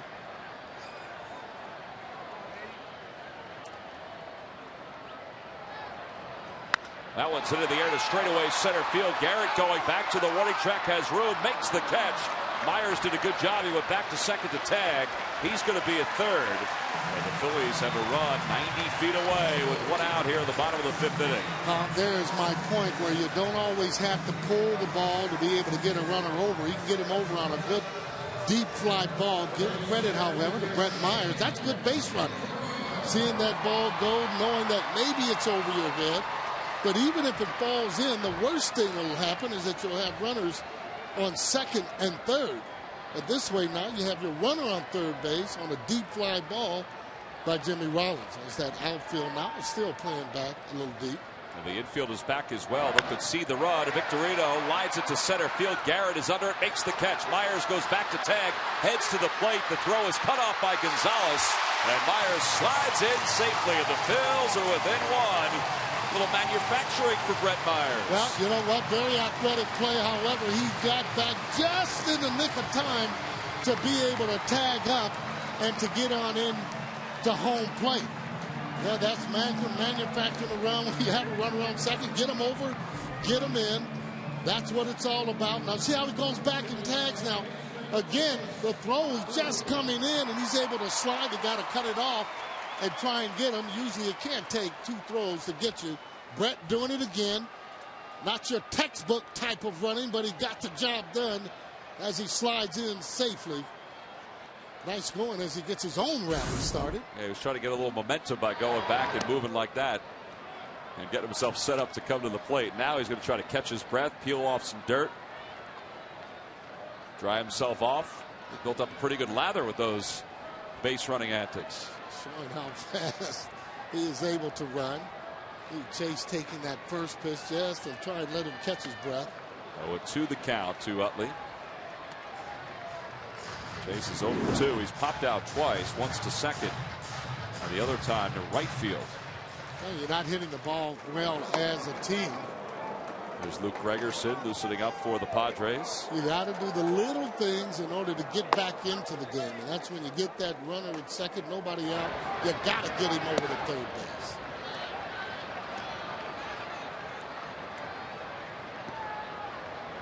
Myers looks like he's still trying to get the dirt off his hand. Yeah, he scraped himself a little bit. Yeah, when he came in and slid, he had his hand down. A lot of times for pitchers, they'll have gloves or something in their hand to make sure that they don't do that. Now remains 1-2 to Utley. See whether or not he has any ill effects when he goes back out on the mound. It could be his right hand he was actually looking at. He's a warrior. He'll go back out.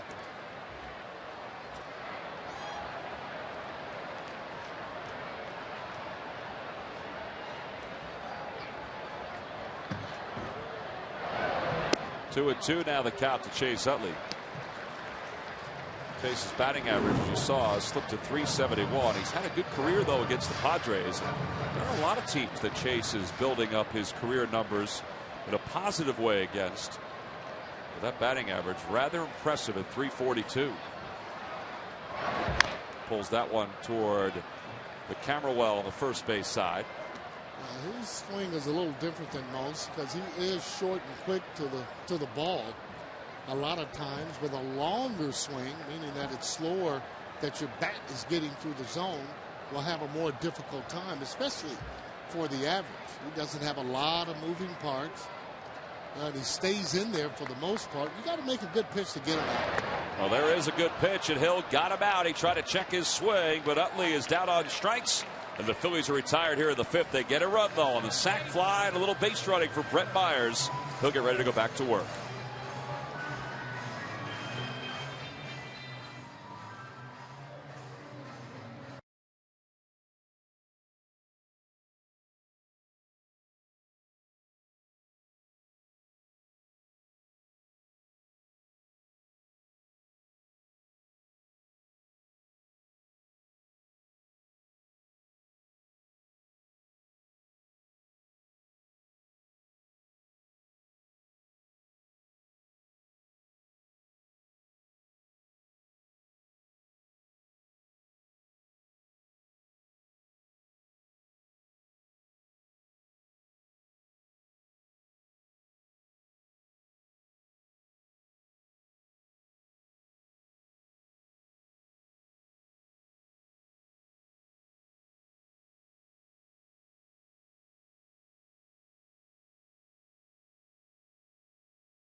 That is definitely heating up.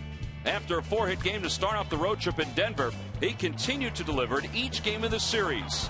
The hits and production just keep coming, while he is delivered in the field as well. And it is brought to you by Independence Blue Cross. We're here for you every step of the way.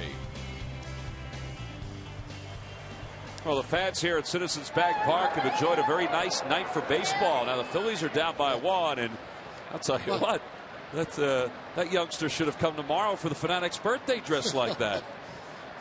Sorry, did you ever see the TV show Sigmund and the Sea Monster? Yes. Kind of looks like Sigmund, doesn't it? Unreal. Boy, you're right. That's pretty impressive, though. Fanatic does have a birthday tomorrow. Yeah, birthday celebration here at the ballpark. A reminder to get here early.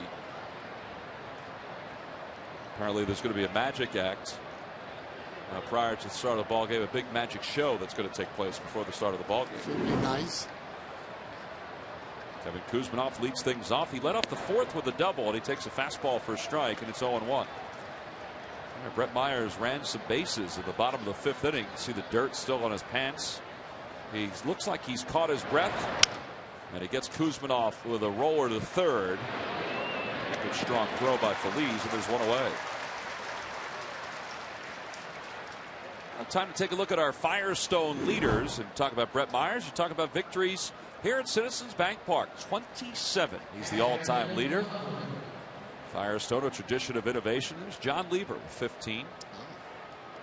And how about Ryan Matson with 19 wins here at Citizens Bank Park? Well, he was a starter at one time, though, I believe. He was a starter.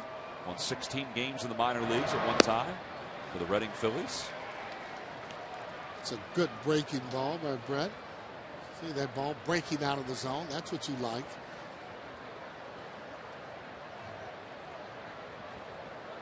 Brett ahead of Nick Hundley. No balls and one strike. Hundley's 0 for 2.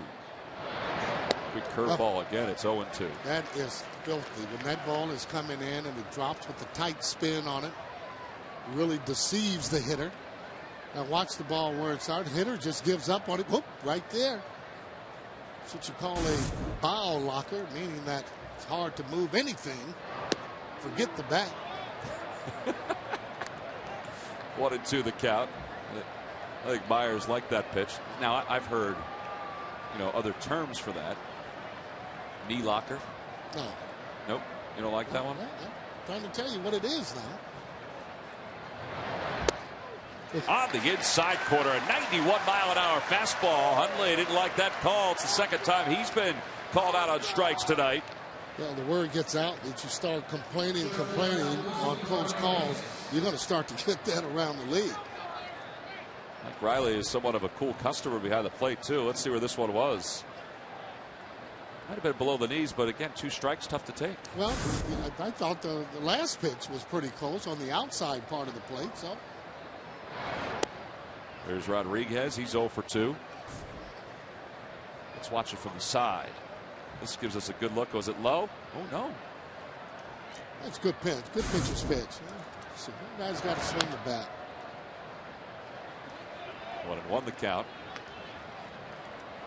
Well, the thing is, though, you don't want that up higher than that because those have a tendency to get hit and hit hard. And the bullpen starting to stir a little. Yeah, Chad Durbin and Jack Taschner warming up for the Phillies. Down low, upstairs, you got Gregerson who's loosening up for the Padres.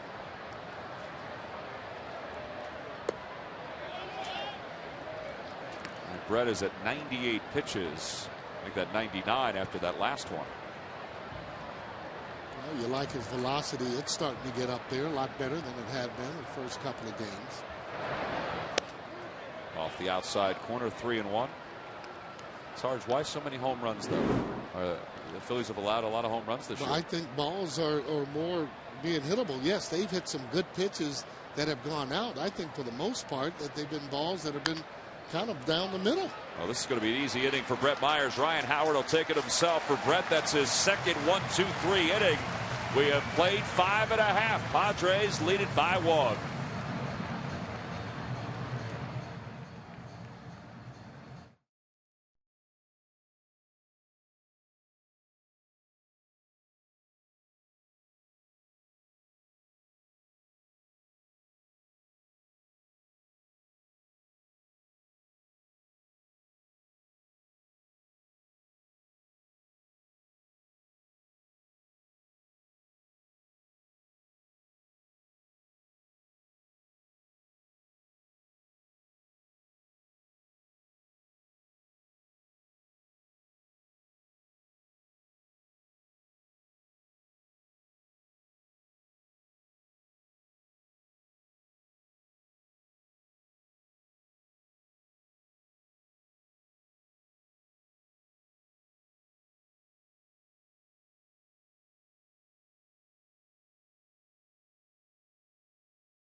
Plus Ford dealers.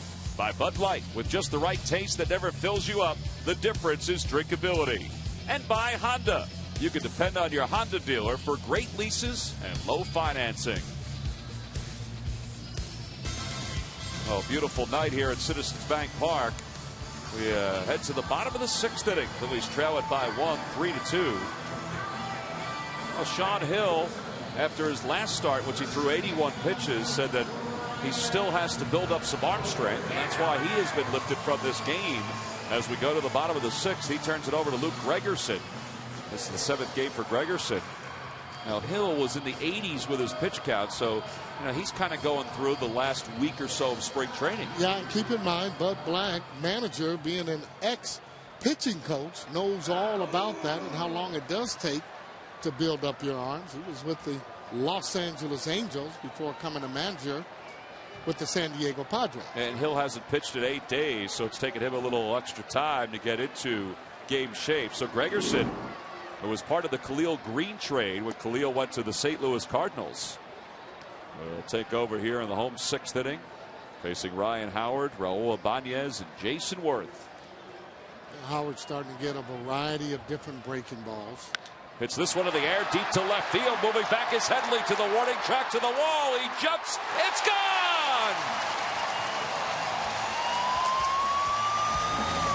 Opposite field home run for Ryan Howard. It's his 2nd of the year, and he has tied this baby up at 3 apiece. Boy, I couldn't even really get it out, and saying that they've been throwing him a variety of breaking balls. He still needs to stay with his strength, and that is hitting the fastball as he shakes his head. This is a fastball. Bam! Cadillac time as he gets ready to hit and swing at the ball. See Harrison jumping up to no avail. That's what you call back in the day false hustle. Jumping at a ball and the ball up in the stands like that. Well, speaking of hustle, Laz Diaz was hustling out there to make sure that ball went over the wall. So Ryan Howard has tied this game at 3 here at the bottom of the 6th inning. And Raul Ibanez ahead in the count, 2 balls and no strikes in this at bat. You still like that consistency, though, with Howard being able to drive the ball out. Ibanez able to hit the ball out to left field himself, as he has one already tonight in left field.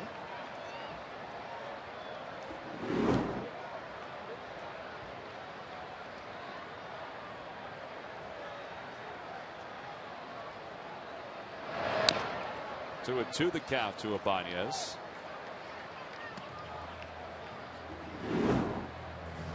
Off to such a good start, 368.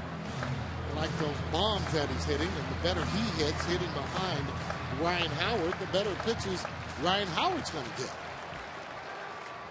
And once the guys get on at the top, then they're not able to pitch around anyone. Well, because there's no left-handers at all on the staff for the Padres. We mentioned last night that's why Ibanez has been moved up to the number 5 spot. There's no problems with Charlie Manuel having Utley, Howard, and Ibanez, all left-handers grouped together. Yeah, and that makes it a little easier to stack up those left-handers on tough right-handed pitchers. Swing and a miss. A changeup from Gregerson at 84 miles an hour. And there's one away here in the 6th. Second time that Ibanez has gone down on strikes. Yeah, both of them have been balls that have been down in the zone.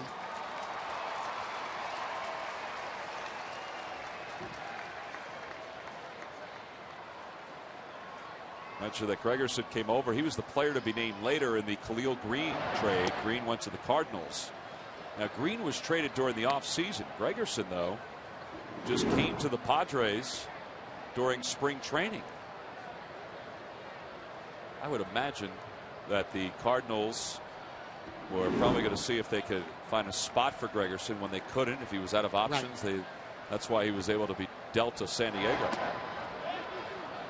He got Worth to offer at that pitch, so it's 1 ball and 1 strike. Yeah, he's starting to drift a little bit. You know, when he's hitting the ball really good, he's standing straight up but not bailing at all and driving the ball up the middle and the other way. That's what makes a good hitter, is consistency. Pretty good numbers last year for Gregerson in Double-A with the Cards. 2-1, sliced foul over the Phillies dugout.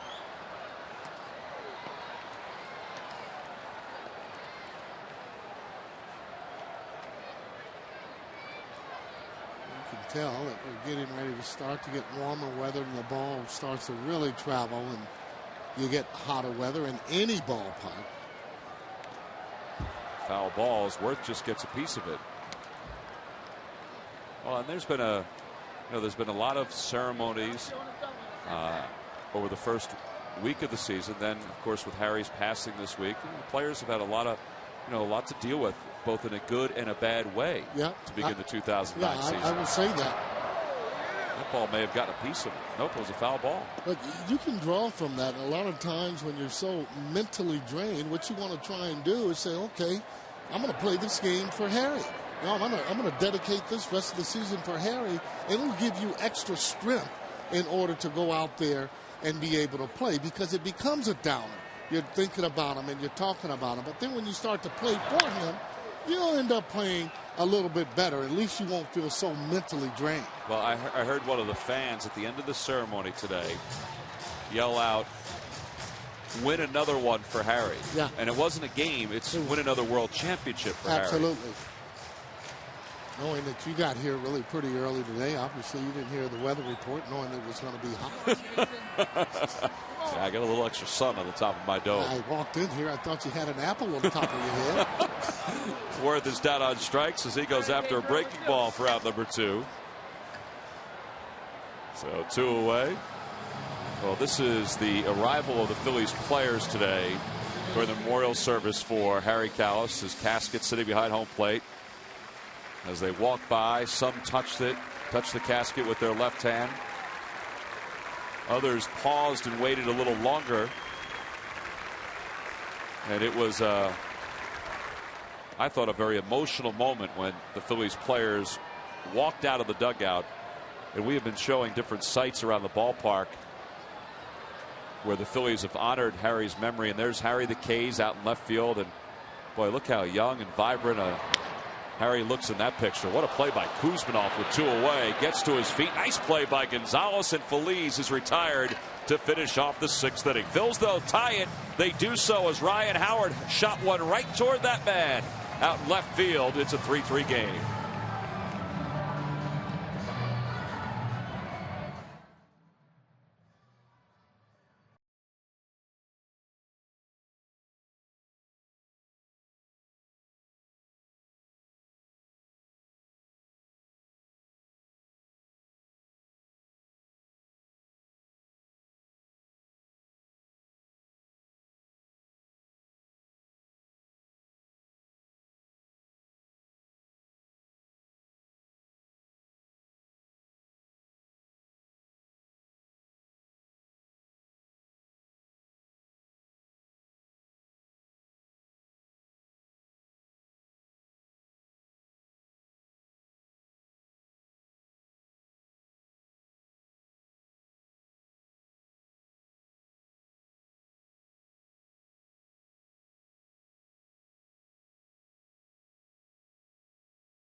Looked like a little slider down and in, kind of inside out of it, and just over the flower bed into the first row out there. Not one of the longer ones he's going to hit, but tied up the ball game 3-3. Brent Meyer's really done a good job here tonight after that bases loaded situation in the first inning. He got out of Verizon Wireless game summary. Raul Ibanez has a solo home run. Adrian Gonzalez, a 2-run home run. A lot of homers here tonight. And Ryan with his 2nd of the year. Brent Myers is going to start the 7th inning here, Tommy. He'll do so with his pitch count rising, but that's okay. This is start number 3. His arm is getting stronger, and he seems to be getting stronger too. He's retired 4 straight, and he'll face a pinch hitter, Edgar Gonzalez, to start this inning off. 3-3 game in the top of the 7th. Scott Air is loosening up. He's ready if need be. Myers has thrown 102 pitches in tonight's ball game. Gonzalez 1 for 10 so far this season. It's 1 ball and 1 strike. I thought Lou Morrison did a great job last inning. They probably told him to do it, to go out and stall all that time after Myers was running the bases like that. He was out there a long time, and you know, Myers was probably sucking wind a little bit. Well, he was in the dugout trying to catch his breath. He was trying to wipe some dirt from his hand, from his legs, from his arm. And I'll tell you, he has really found the control of that breaking pitch. Yeah. He's competed. You know, one thing about Brett is he always competes. He's ahead 1-2. I think he's past that point in his career, you know, where he lets his emotions ruin him in a game. Well, there's a tightly spun slider that he gets Edgar Gonzalez with for out number 1. That's his 6th strikeout of the ball game, and he's now retired 5 in a row. And of those 5, 3 have been with strikeouts. Well, as you mentioned, Tom, that's a real good breaking ball there. Real tight. Looked like a fastball out of his hand, and he didn't recognize it and got him. So 1 away as we head back to the top of the order. Jody Garrett is 0 for 3. He did score a run, though, when he reached on a wild pitch after striking out. He hits this one back through the middle over the glove of Myers, picked up by Rollins. No chance. And that'll be an infield single. That ball was kind of knuckling up the middle. And Garrett runs well, so. Yeah, it's just like a little humpback liner that he couldn't catch. And then it was too slow to get him after that.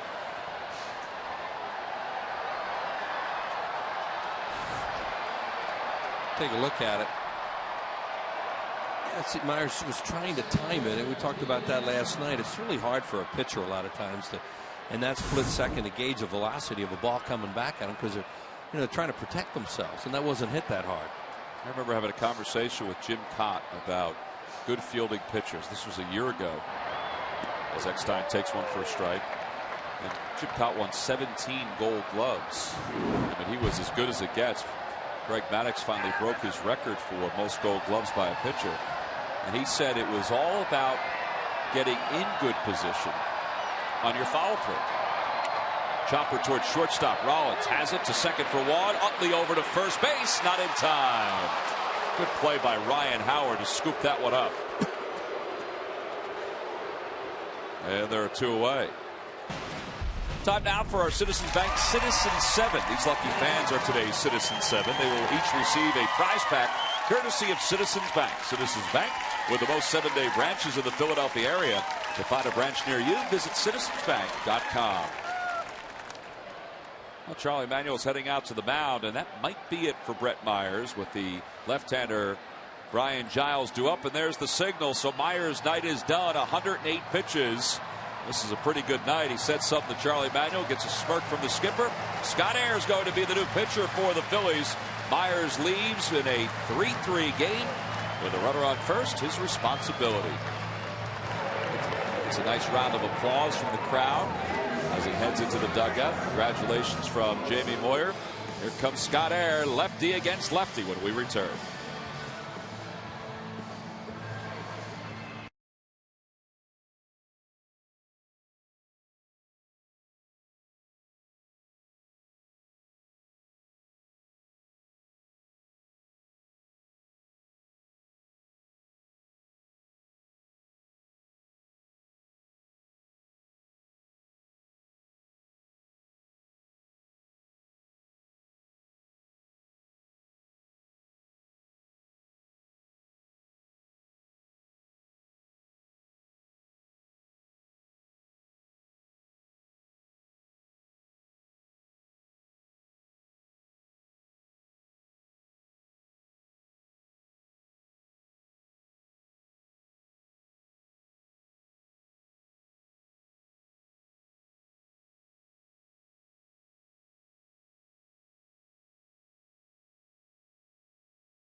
He really found control of his curveball as this night went on, and he also found control of his bat as well. So now he'll give way to Scott Air with 2 outs and a runner on first base.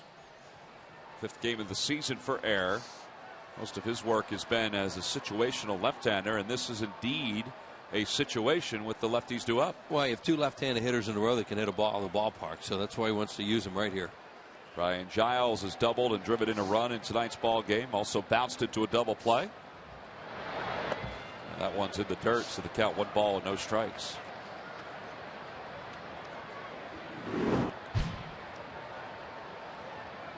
That on base percentage you see there at the bottom right, that is the number that you would expect would rise more than any other for Giles. You expect the average too, but he's a lifetime 387. Has a lifetime 387 on base percentage. A lot of that is because, as Wheels mentioned last night, he's got a great eye and he walks a lot. Yeah, he doesn't go after the first pitch a whole lot. He did last night, hit a ball hard doing that, but for the most part he's patient and works the count. Now he's 2-0 as Air's trying to get him to bite on some sliders. Hitting 200 against Air for his career. There's a strike on the outside corner. Brett Myers with Mark Anderson. Mark's with the mustache. He must have said something, and Mark got a little smirk. Frank Kopenbarger to his right. Another guy looks a little grumpy. 3-1 the count. Got his game face on. He sure does. Right here in this big spot. Well, there are a lot of folks that did a lot of great things this week with this Phillies organization. Frank is one of those guys. Did a great job. 3-1 hit the opposite way. It's 3-2. By the way, I don't know. He had put together that White House trip. Right. The whole White House thing, too, which was unbelievable. And of course, the Phillies, there's Frank. Of course, the Phillies had to cancel that. Right. And hopefully be able to go back to the White House later. But he had put a lot of work into that. And he got those patches done within a 24-hour period. And on the uniforms of the players. Also put them on our jackets, too. Runner goes. 3-2 pitch. Swung on and missed. And Giles is rung up for the final out here in the 7th inning. So Air comes on, does his job, gets the only batter he faces. So that means it's time to stretch. Brett Myers can do it. Everybody here at the ballpark can do it thanks to the strikeout in a 3-3 game.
At a ballpark, Scott Air gets Giles on strikes to finish off the last inning. The reaction for Brett Myers, yes, he's happy about it. He's through 7 innings. And how about the reaction for Scott Air? Little tap to the HK logo over his heart, little kiss to it as well. We said there's always a lot of emotions at the ballpark on any given night, but even more emotions today as the Phillies and the players and all of us and the fans And everybody here at the ballpark tonight and today honored the great Harry Cowles with a memorial service that took place all afternoon long here at this beautiful ballpark. And now as we head to the bottom of the 7th inning in a 3-3 game, the offense will go back to work, and it'll be Lou Marson. And he will face right-hander Edwin Moreno to begin the bottom of the 7th inning. It's all part of this Padres bullpen. It's been surprisingly good this year. Moreno in his 6th ball game, no wins, no losses, no ERA. He is one of 4 pitchers in the Padres bullpen without an ERA, or with an ERA of 0.00, and he gives up the first pitch base hit to Lou Marson. The fans are getting into the name Lou Marson as they extend the Lou as he reaches first base. As we get into our Dodge Stump the Fans trivia quiz answer. Wheels, the question was, who was the first Padre ever to play all 162 games in a season? My guess was going to be Dave Winfield. And you would be correct. Nice job, Wheels. Thank you. 1980. You can log back on to Phillies.com to find out if you're the winner of the Phillies prize pack. Thanks for playing Dodge Stump the Fans. See, Miguel Cairo is going to come out now. I think they had Dobbs in the on-deck circle, but when Marson got the base hit, they want somebody up there to bunt him over. So they're going to use Cairo in this spot. So Cairo stands in. He's 0 for 2 as a pinch hitter this year. He squares and he lays down a bunt, but it's in the air and it's caught by Moreno, and Marson does a good job getting back to the first base bag. And just so you're not getting it confused, they're not chanting Lou Marson's name. They let Miguel Cairo hear it a little bit on that bunt attempt. So Miguel Cairo is a nice extra man to have in your club. He can do a lot of things, and that's what Charlie Manuel figured right there, that he could get the bunt down for him. Didn't work. Kind of stabs at this a little bit. Looked like he was trying to direct it, make the first baseman field it. Then he popped it right to Moreno.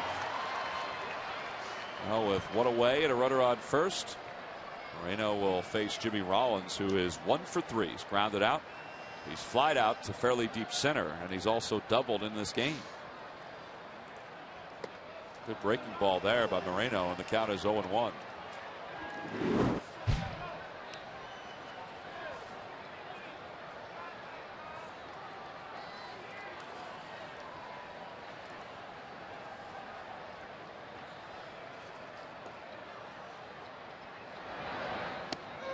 That one's on the inside corner. Mike Riley's been pretty consistent with that pitch all night.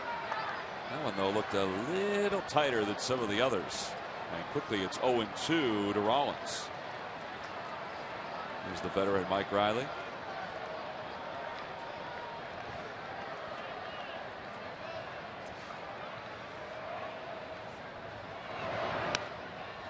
Jimmy stays alive by fouling that next one off.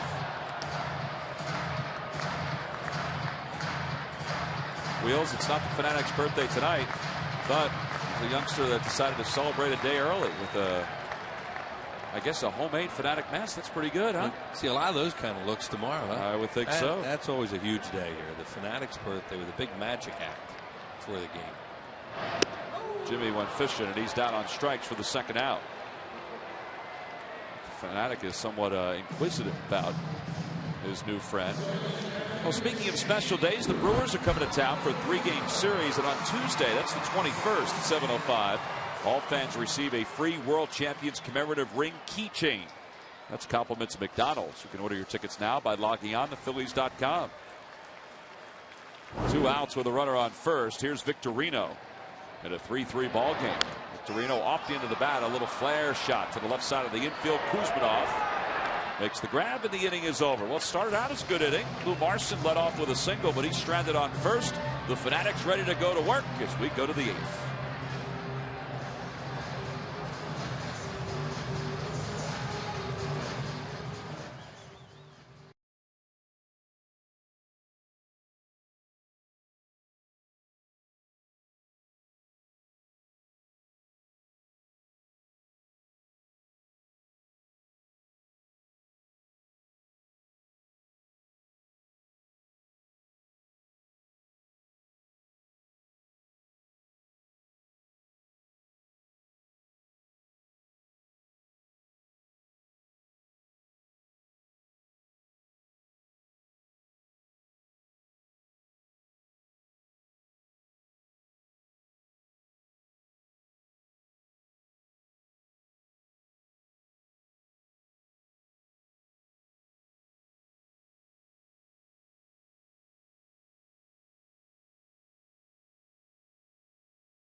gained in our hearts, and forever it will go on and on.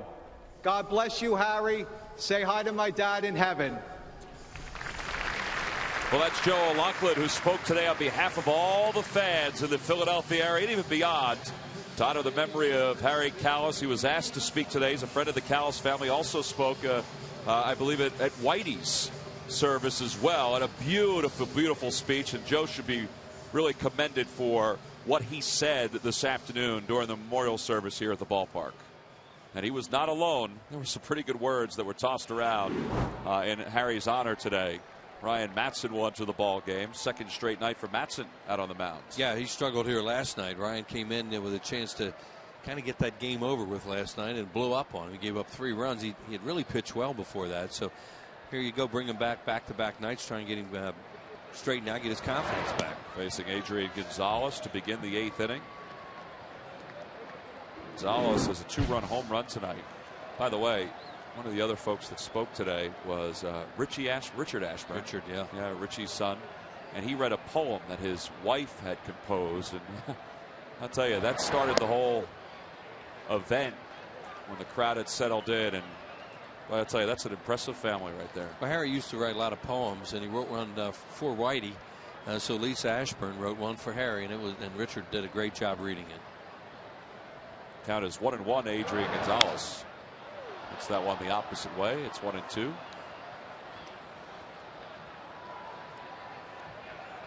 There is Richie's plaque out on the Phillies Wall of Fame. Inducted in 1979. Also that statue out in Ashburn Alley, one of the original statues that were put up here at the ballpark. And that is a happening place on a summer night here in South Philadelphia. That one's on the inside corner, 96 miles an hour from Matson, and there's one away here in the 8th inning. Well, he caught Gonzalez guessing here. Like maybe you thought oh no, I think it was more in the movement. That was a little tailing fastball. That was really good pitch, kind of like that one Hill threw a little bit earlier today, and it more or less froze Adrian Gonzalez. He thought it was inside. One away, and Chase Headley, the batter, takes one at the letters for strike. It's 0-1. Paused a little bit because that hadn't been a strike for most of the night. Yeah, that's a little cutter he just threw there.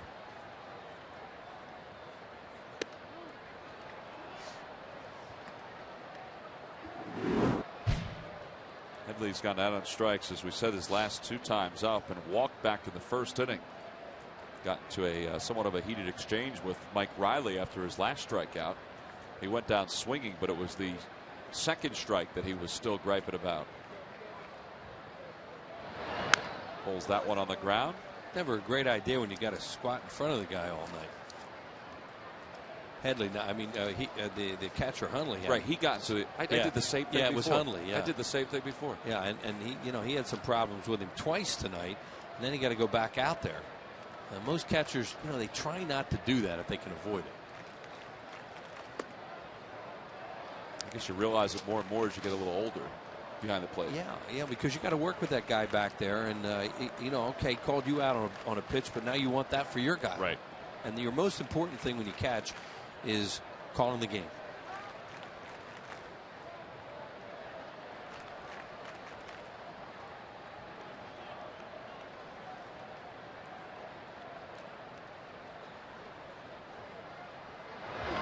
Three and 2 now the count to Chase Headley, Padres left fielder, who last year hit .269 with San Diego, 9 home runs and 38 RBIs.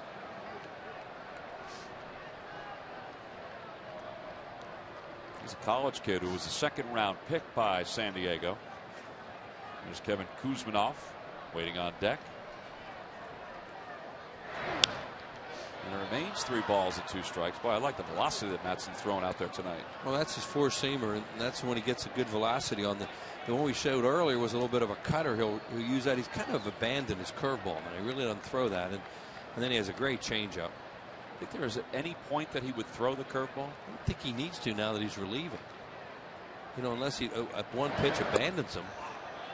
That changeup floated a little high. Matson thought it was over for strike. He's a little frustrated. And he issues the walk with 1 out here in the top of the 8th inning. Phillies baseball is brought to you by Jeep. Hurry to your Jeep dealer and see how good the best values in America could be. By Thomas Jefferson University Hospitals. Call 1-800-JEFF now. And by Southwest Airlines. Low fares, no hidden fees. A look inside Citizens Bank Park from left field. A sold-out crowd, the 16th consecutive sellout here in South Philadelphia. And they are still hanging on every pitch in a 3-3 game. So that's a happening spot, Ashburn Alley, and particularly on a weekend night. I mean, there are always, the demographic is always rather young out there in Ashburn Alley. It is youthful. Yeah. And fun. Looks like fun out there. Oh, it's there's always a buzz walking around out there. 2-1 the count.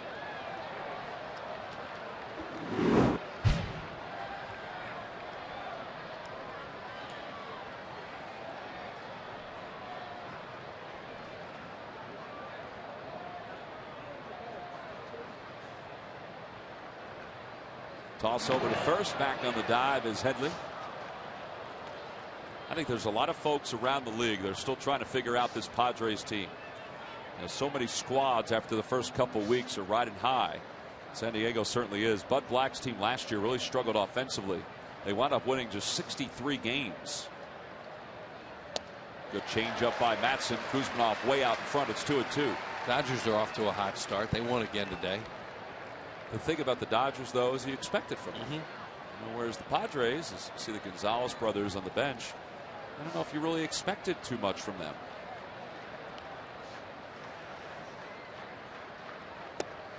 That one just missed below the knees. And it's full 3-2. Let me see whether they trust Kuzminoff or not to run here. Or they think he's strikeout prone or not. Extends his lead off first, being held on by Howard. Headley doesn't go. Pitches on the hands, loop towards center field. That's going to drop in for a base hit. Headley stumbles going around second. Victorino stumbles as he throws, and the ball hits the base runner. Fortunately, though, nobody else advances. And the Padres have runners on first and third here in the top of the 8th inning. It's really good base running by Headley. You know, he read that thing that they weren't going to be able to catch it and gets to third base on the play. You know, a lot of guys just kind of float between first and second on that if they're not good base runners. He read it immediately. First to thirding in baseball is really underrated, but it's you right there. He's got it. And he's on his way to third. Now he almost started to swim a little bit on the way to third. Then the ball bounces away, but not enough for Kuzminoff to move into second base. Good base running. And Victorino, because of the way the ball was spinning away, had to kind of throw across his body in order to get that throw over to third base, so there wasn't a whole lot on it. Right, he couldn't get much on that throw. Rich Doobie out to the mound as Matson in a pickle here with runners on first and third, and Nick Hundley due up for the Padres. Well, a reminder, fans, that the Washington Nationals will be visiting Citizens Bank Park at the end of this month. Tuesday the 28th at 7:05. All fans receive a free Charlie Manuel Bobble figurine. Compliments of Toyota. This is a great giveaway. You can order your tickets now by logging on to Phillies.com. Charlie had so many great moments during that postseason. You see that Bobble figurine with his World Series hat and the microphone in his hand. When he got a chance to talk to the crowd during the postseason festivities, the World Series championship and all those things. He was rather entertaining. He is entertaining. Here's Hundley, who's 0 for 3. I imagine Lowe get a double play ball here, but if not, a strikeout. You have that infield set up for that. Swing and a miss, and it's 0-2. Guy has a big swing. It looks like he could be dangerous, but you could pitch to him with that kind of a swing.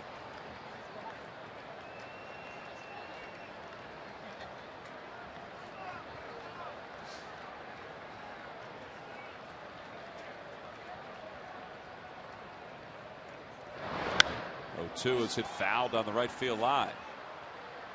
We mentioned that the Padres are somewhat of a question mark. I mean, not too many folks knew what to expect coming into the season.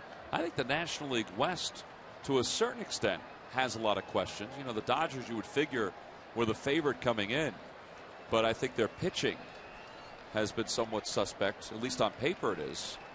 Randy Wolf's pitched pretty well for them. Again, the 0-2 pitch hit the opposite way, a base hit. The Padres are going to take the lead. Kuzmanov stops at second as Headley crosses the plate. It's an RBI single for Nick Hundley, and it's 4-3 San Diego. Well, he did a nice job there with 2 strikes. Talking about had a big swing, and he shortened a little bit there. Got a high fastball and just went with it. He's getting hurt tonight with 2 strikes. There it is. Oh, it came running right back into the happy zone. And nice job of getting base hit there to right field. That pitch was supposed to be away. You could see where Marson was set up, and it was nowhere near the target. Now the Padres, who trailed it 1-0, then led it 3-1, now lead it 4-3. As Luis Rodriguez is the batter with 1 out. Rodriguez takes a big swing and a miss, and the count is 0-1. How about San Diego last night, coming from behind by down 7-1. It was the second consecutive time that they were down 3 runs or more. They were down the night before against the Mets, and they came back and won. It's the first time in Major League Baseball that it's happened since 2003, as that one is hit foul. It's kind of an oddity to be down by that much for consecutive games and to win consecutive games. And when you do that, you're in a game like this late on the road in the 8th inning, you think you're going to win again. And they've done a good job in this inning running the bases and getting the go-ahead run. There's Headley. He scored the go-ahead run. 0-2 pitch. Swung on, hit up the end of the bat, pulled down the right field line. It's a foul ball. A little bit of a break for the Phillies. That one was pulled foul. Another 2-strike pitch, too. They've gotten hurt with a home run tonight with 2 strikes. And a base hit in this inning with 2 strikes, and almost again.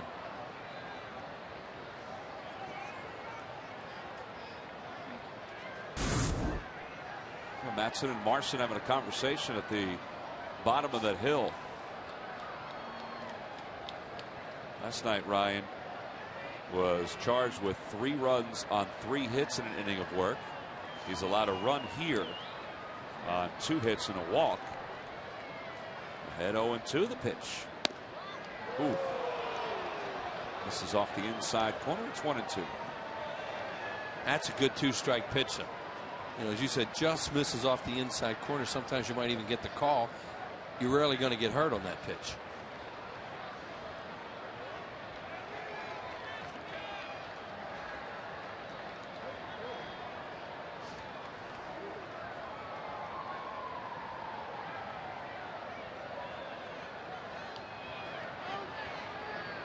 Now Marson back out to the mound again. We've seen this a couple times tonight with Brett Myers and Lou Marson. Now Ryan Matson and Lou Marson.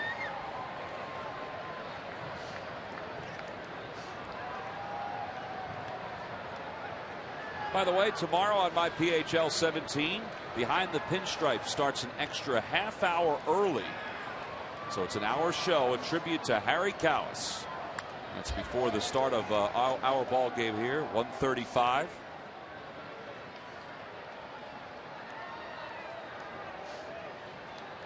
Been so many tributes this week. The radio stations in the area, all the television stations in the area have really come together and have done a phenomenal job paying tribute to Harry throughout the course of this week. Again, Matson and Marson not on the same page as Ryan steps off. Rodriguez still behind, 1-2. And the pitch. Change up, swung on it, missed. That's the pitch he wanted. He got the strikeout, and there are 2 away. Now they'll bring Scott Hairston up. It's a pinch hitter. They only have 4 moves off the bench. They've used 1. Here's the second one. Tom said a changeup, outstanding changeup, really dove down and away. Rodriguez for the big strikeout. Well, and Hairston did a lot of the damage last night in that victory for the Padres as Rodriguez goes back to the dugout, gets himself ready to go out in the field. Hairston had 4 RBIs. He had 2 doubles, a home run, a run scored. And here he's pinch hitting, and he's coming up hitting a cool 417. Now that's a strike to start him off, and it's 0-1. Look at those numbers for Scott Hairston. You would think that if he continues to swing the hot bat, that they're going to have to try to find a spot for him every day, as well as Jody Garrett. 0-1. Swing and a miss. It's 0-2. Here's his 2-run double in the 8th inning last night by Hairston. It was off Madsen, inside the line, down into the corner, and that won the ball game for him. There is Jody Garrett, who had gotten on as a pinch hitter, got a base hit. Padres were down in that game 7-1, as we mentioned. They won it 8-7. Swing and a miss, a fastball. We saw the changeups to Rodriguez, the fastball to Hairston, and Ryan Madsen gives up a run, picks up 3 strikeouts, and the Phils with Chase Utley, Ryan Howard, and Raul Ibanez will play from behind in the bottom of the 8th.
Man would engage any fan and never turn someone away.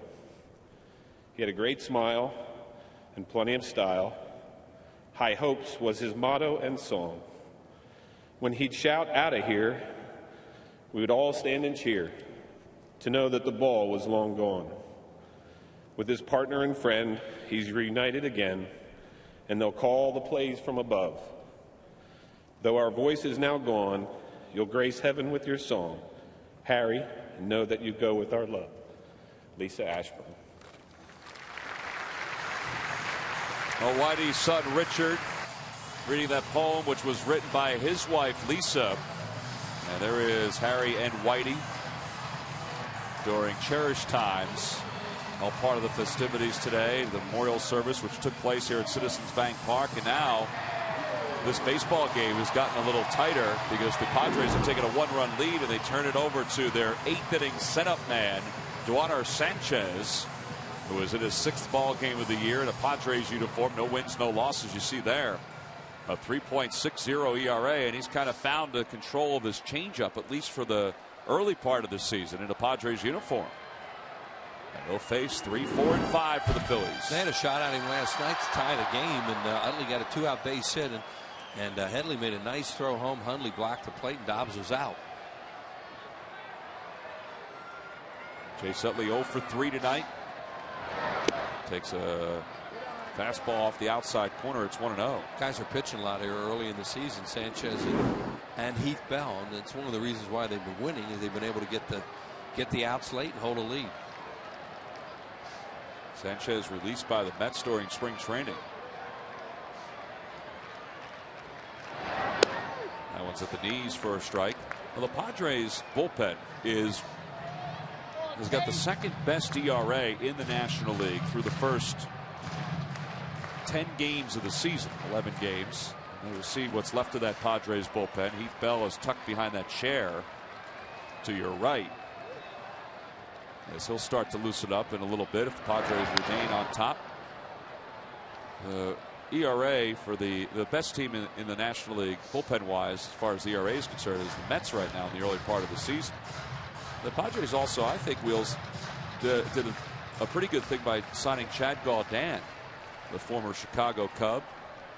And he is in AAA right now trying to get his arm back in shape. And I think he's a pretty good relief pitcher, too. Pitched a long time in Oakland. Did a good job there before he went to the Cubs.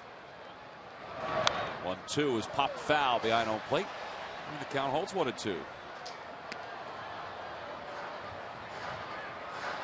Sanchez came up to the big leagues with the Dodgers before being traded to the Mets. Come on, Chase.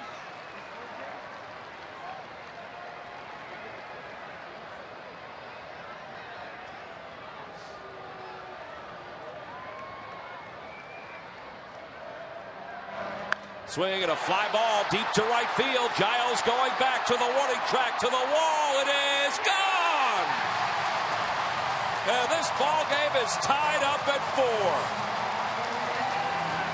Towering home run for Chase Utley. It's his 3rd of the year.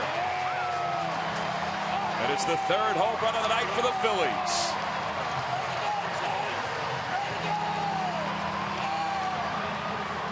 He got a high changeup from Sanchez, hit out of the ballpark. That's his best pitch. Changeup, up, and a high towering drive, and it's gone. There's a very slight breeze. And that ball got caught up into that breeze, and it just carried it to the second row of seats. Boy, he is really swinging the bat well in the early part of this season. Yeah, he's just fine. He's healthy. Ryan Howard homered his last time up, but he hits this one on one hop at the shortstop Rodriguez. He throws him out, playing on the second base side. And 6-3 on the putout. Chase last year hit 33 home runs, but was certainly hampered by that sore hip in the second half of the season. And he is turning on one ball after another, and it's such a good sign. And Raul Banez, who homered his first time up, will stand in with one away in a 4-4 game.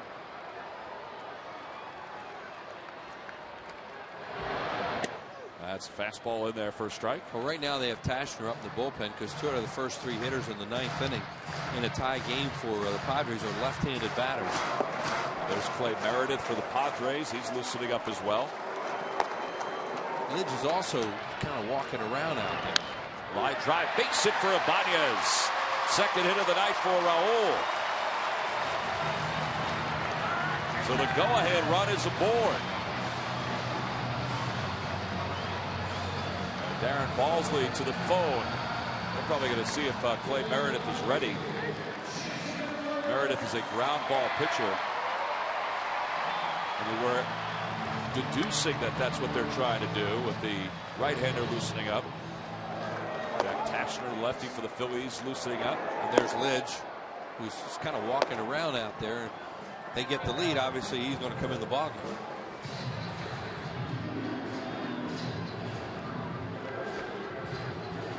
Talked last night about your ability to lip read, Wheels. I don't know if you could tell what Nick Hundley was just saying to Juaner Sanchez. Was that that was difficult? No, I can't do that. he was saying I'm going to come out here and stall because they asked me to come out and stall. I don't think he's going to that make many a pitching things. change. Here comes Bud Black, and he has already signaled to the bullpen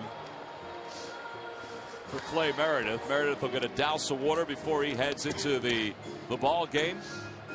He is a sinker ball pitcher, and the Padres are looking for a ground ball. Chase Utley has tied this ball game up. He connected on his 3rd home run of the season. And this is what it looked like.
Series and any of the upcoming series that are going on here at the ballpark. But we got a good one here at Citizens Bank Park, a 4-4 game.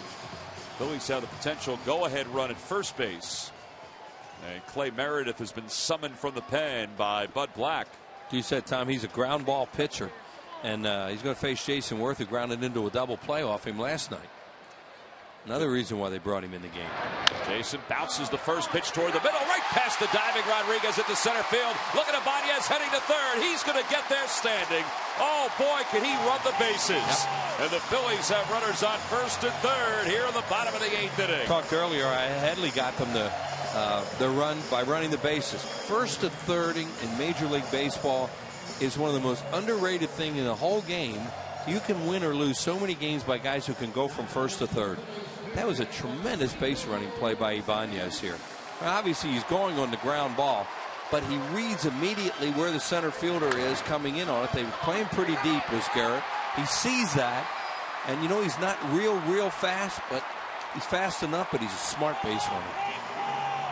Well, he really picked up steam as he went around second. Well, you know, now you give yourself a chance to hit a fly ball and go ahead in the 8th inning and use your closer in the 9th. You know, little things like that are so big in a game. Well, here's Pedro Feliz with runners on first and third. I love to watch guys that can run the bases. Pitch is up and away. It's 1-0. And you see how close that was to a double play, too. Absolutely. That's Meredith, one of those sinker ballers, Tom, who, you know, they live and die on the ground ball. And that ball's, you know, what, a foot closer to the shortstop. It's a double plays out of the inning. Pedro tonight is 0 for 3. It's 2 balls and no strikes.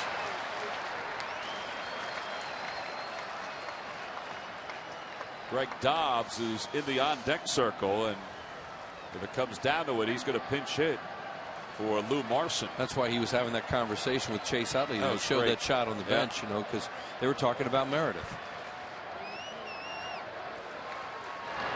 2-0 pitch hit in the air toward right field. It's deep. Giles going back to the warning track toward the corner. Reaches out, makes the catch.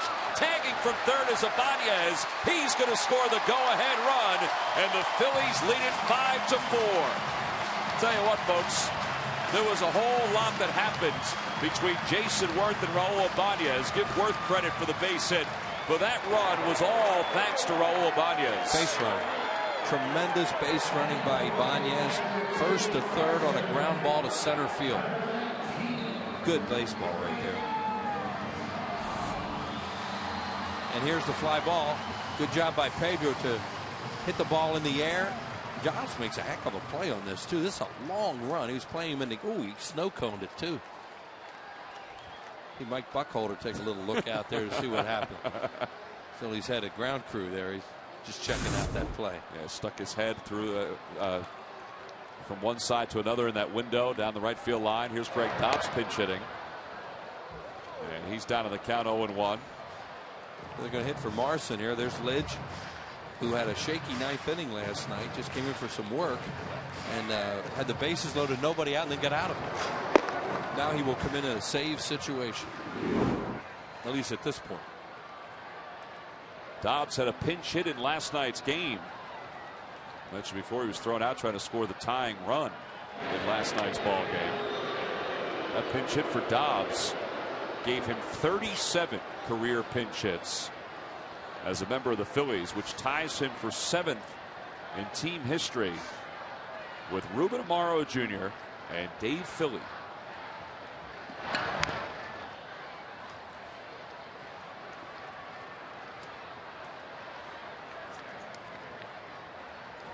Well, Dave Philly was someone I remember as a kid, was unbelievable pinch hitter. Left-handed hitter, yeah. Appropriately named, huh? Yeah.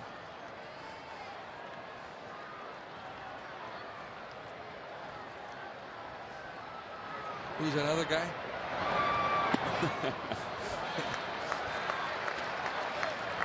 It's a total package. It's Ruben.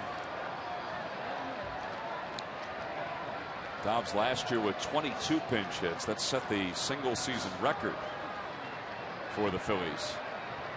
He was unstoppable at one point last year. Trying to extend the life of this inning here. 1-2 pitch.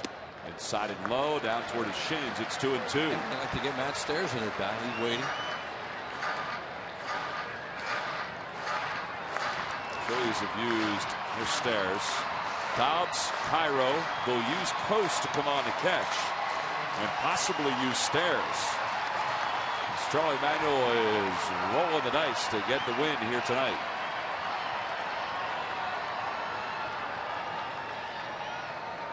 The toss over to first.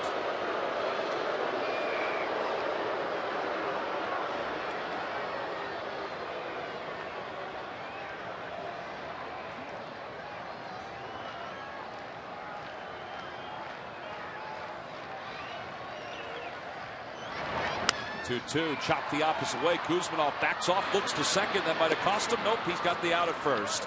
And the inning is over. But the Phillies scored 2 runs. One on a home run, the other on a sacrifice fly. The top of the order due up for the Padres in the 9th.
Coast will be the new catcher. He'll bat at the number 9 spot for the Phils. And the new pitcher will be right-hander Brad Lidge, who's coming on to try to save this one. 3 saves and 3 save opportunities for Brad. He has converted 47 consecutive saves. Pretty impressive. That's 3rd all-time in Major League Baseball history. Well, Raul Ibanez in the shadows of HK's billboard out in left center field. It's his base running right now that is the difference in this game. He scored the go-ahead run to give the Phils this 5-4 lead going into the top of the 9th inning. And it'll be the top of the order. Garrett, Eckstein, and Giles for the Padres.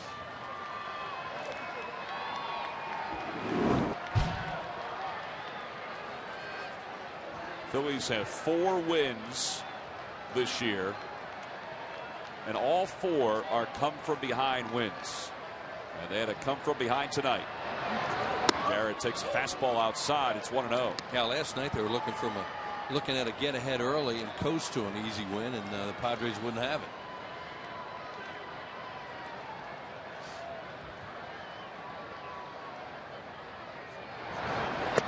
That's a strike on a slider, or excuse me, a fastball, and the count is 1-1. By the way, we've just been informed that they changed the changes. They are now straight up. So Coast will bat 8th. Lidge bats 9th. Swing and a miss to the slider. It's 1-2.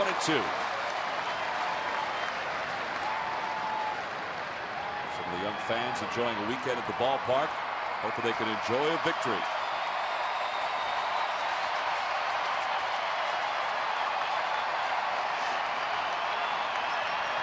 One ball, 2 strikes, the count. 2-2.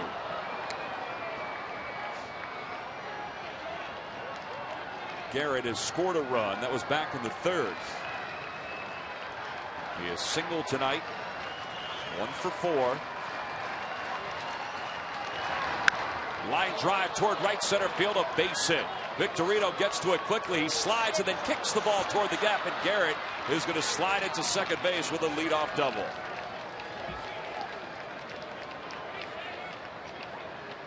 Now that's the 4th double of the season for Garrett. I can't imagine Victorino even had a chance to get him at second anyway, even if he didn't kick that ball. Garrett runs well. Now he's just trying to cut it off and prevent it from going. He threw a slider here and kind of hung it a little bit. And Garrett hits it in the gap in right center. He's just sliding to make sure it doesn't get into the alley, get to the wall, maybe turn into a triple. Now you got David Eckstein coming up, and he's one of the best at getting a guy over.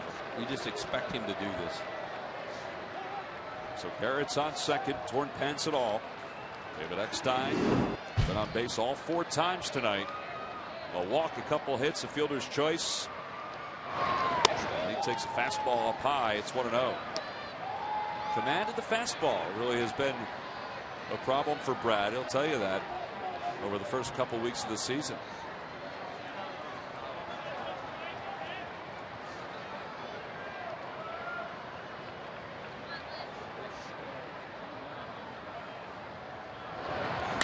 That one shot the opposite way. Utley has it, looks to third, but his only play is to first. There's one away, but the tying run is on third here at the top of the 9th inning. And he is good getting that runner over. He just knew he'd get him over. You know, he didn't bunt. He didn't try to get him over with a bunt. He felt that he could hit the ball the other way and get him over. And Eckstein's so good at that. Let's see if the Phillies play the infield back for a tie at home or whether they play it in. And the dugout, you see the middle infielders looking in the dugout. Yeah, they'll play it back and give up a tie at home.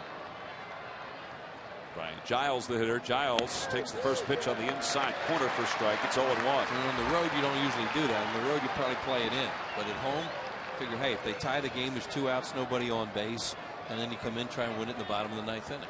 Let's see what Giles' numbers are like against Lidge. 2 for 7.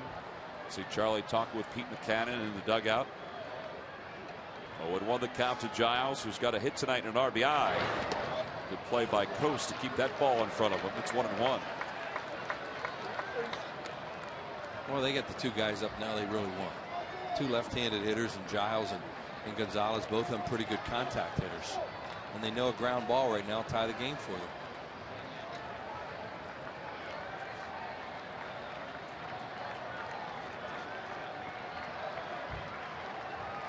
Lidge working from the windup. And that one's pulled foul, 1-2. Well, Brad is in search of a strikeout here. His last blown save in the regular season, September 23rd in 2007. So good during the postseason after a stunning 2008. And this crowd, this sold-out crowd of more than 40,000 on their feet. They want another out. The 1-2 pitch. Up high, 2-2.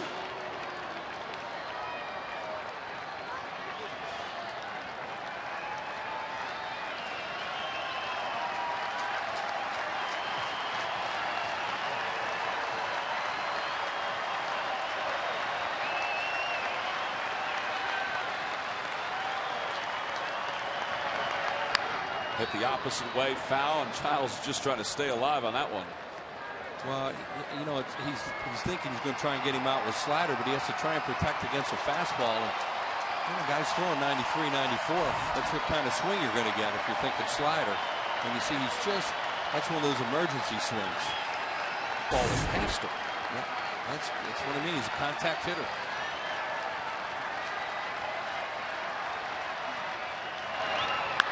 Bouncer toward first. Howard has it. This game is going to be tied. Lidge is there to cover.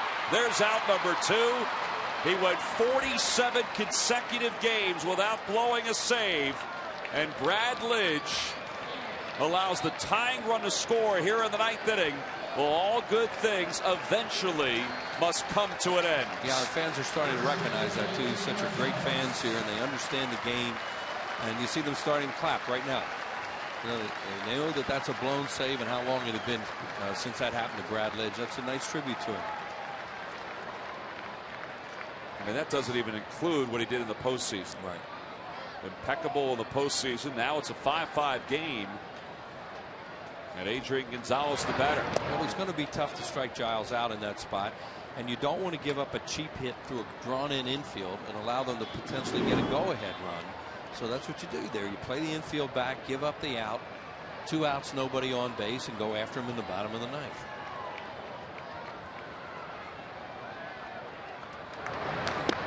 Brad slipped on that pitch, and it's outside for ball 2.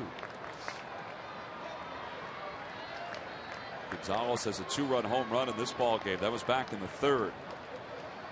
He's walked a couple times. He was struck out.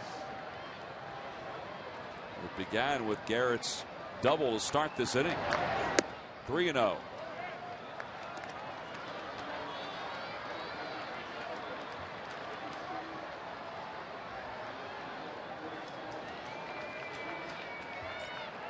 The 47 consecutive saves for Lidge, 3rd highest total in baseball history.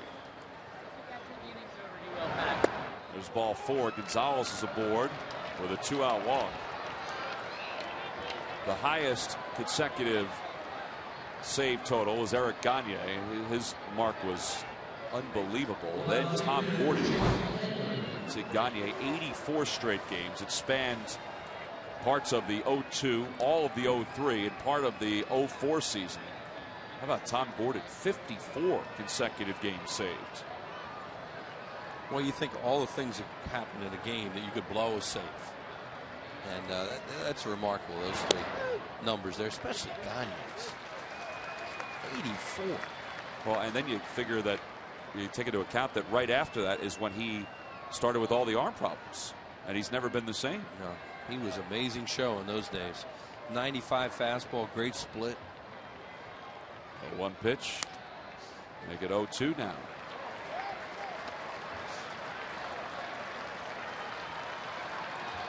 Gonzalez on first. Padres are warming 2 guys up. You know, probably 1 for a tie game, and then Bell if they were to take the lead. Mahika is the right-hander closest to you. Bell is the one with his arms crossed. And the count 1 ball and 2 strikes to Chase Headley. You know, the thing about Lidge last year, saving 41 straight in the regular season, is that it really wasn't, I mean, you knew about it, but the dominance of that year really wasn't magnified until September. Yeah. He was awarded the Rolaids Relief Man of the Year award, and we said that the Gold Glove award was a big one. Well, that big fire helmet was a big one that he got before the start of this ball game. Well, right now he has to get out of this inning. You know, you're in a tie game at home, and it's a very winnable game.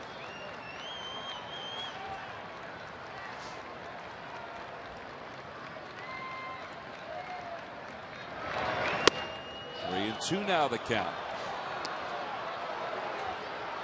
They get a little advantage. They can run here. Yeah, Gonzalez won't be held on. He'll get a lead and then take off. Charlie Manuel trying to get a final out. Chad Durbin starts to loosen in the pen for the Phillies.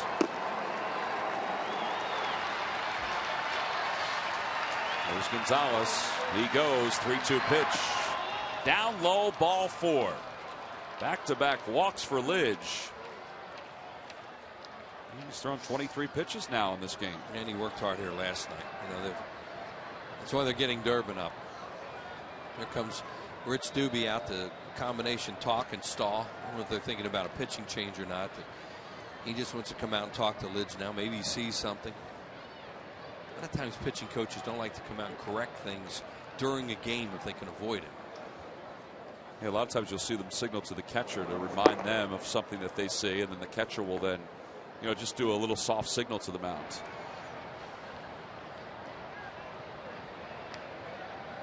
Now it is 5-5 here in the top of the 9th inning. Phillies had won 3 straight and now have lost 2 straight. Mike Riley's going in to break up that conversation on the mound. Rich Doobie heads back to the dugout. Charlie Manuel is going to give Lidge at least another batter here, maybe more, depending on what happens with Kuzmanov.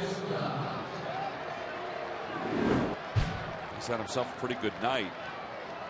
He's raised his average from 195 to 222.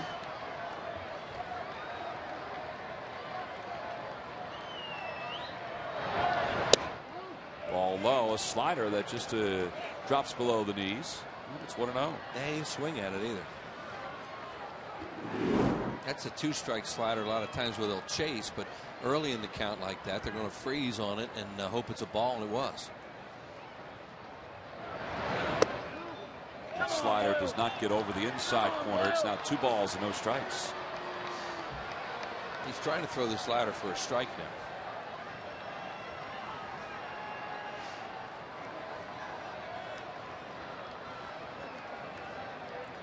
Runners on first and second. Gonzalez on second. Headley on first. Lidge has given up the tying run here in the 9th inning.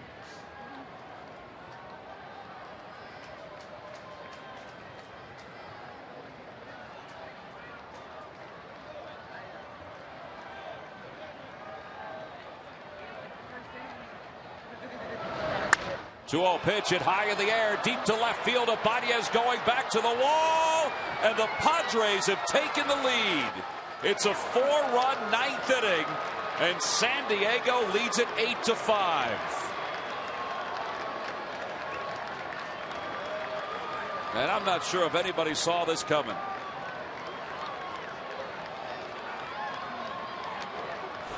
Well, he missed with 2 sliders, throws a high fastball here, and Kuzminov just gets all over it, out of the ballpark. So blown save, and out of the game now as Charlie Manuel comes out to make a change. And the Padres, they are just really hot. They're doing everything right. And they think they can win these games late, and they sure have been doing it. Well, Lidge's night is done. Charlie Manuel will take the baseball from his closer. Chad Durbin is going to commit to this ball game. So the consecutive save streak ends at 47. Let's look at the reaction from this crowd.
Lone save since 2007, the first time in a Phillies uniform that he has not been able to close out a game. I mean, he's had a lot of 1-run leads that he's taken into the 9th inning, or did last year, and was able to finish the ball off, but it wasn't to be tonight. His consecutive save streak ends at 47, and now with the Phillies trailing at 8-5, he'll turn things over to Chad Durbin, who's going to try to get the final out and give the Phils an opportunity to play from behind in the home 9th inning. Durbin in a 6-ball game, you see his ERA, and first pitch to Hundley is swung on and missed, and the count 0-1. Nick Hundley tonight 1 for 4. He had an RBI single in the 8th inning. That gave the Padres a 1-run lead. And he takes a slider for a strike on the inside corner. It's 0-2. Well, one of the keys of the Phillies last year, of course, were the 8th and 9th inning with Madsen and Lidge. And you know, the last night Ryan struggled. Tonight he gave up a run, and Brad Lidge gave up 4. So the 8th and 9th not as secure at this point. Phillies were 79-0 in 2008, 8-0 in the postseason when leading after 8 innings. Yeah, a lot of the reason was because of Madsen and Lidge, and of course Romero. Mix him in there too. A 1-2 pitch. That one hops in front of the plate, so it's 2-2.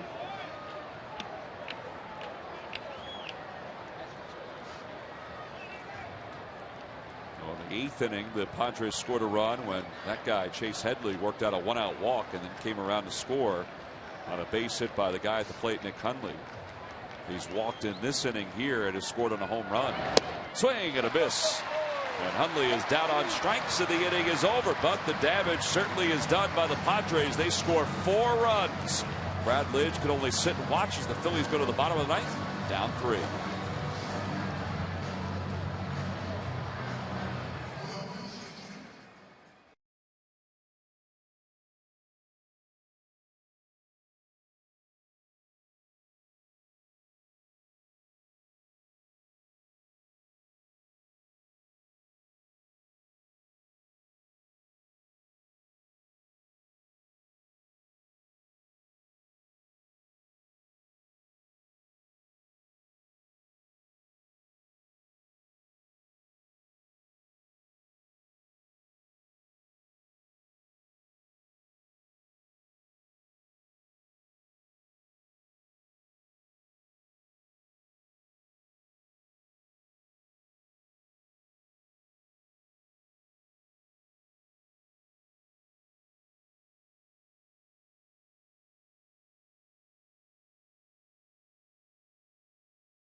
An 8-3 record, and part of their success has been because of their bullpen and because of their closer.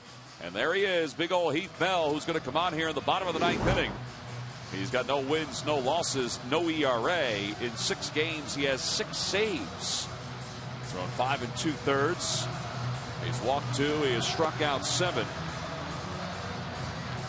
And he's got a 3-run lead to protect, as Brad Lidge had a 1-run lead to protect in the top of the 9th inning.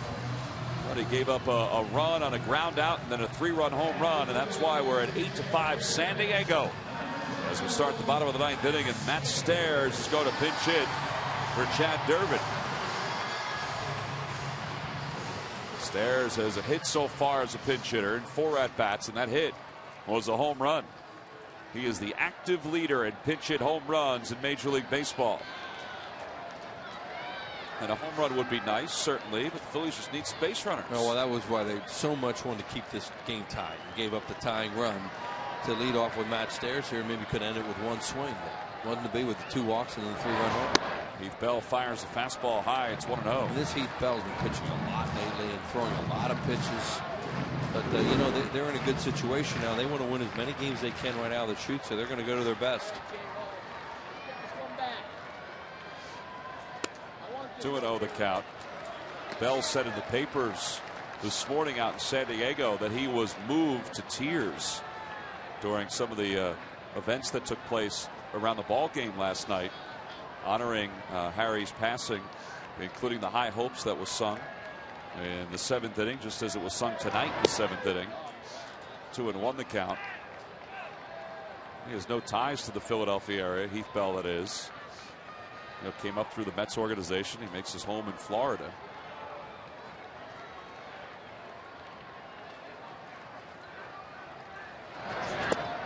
Three and 1.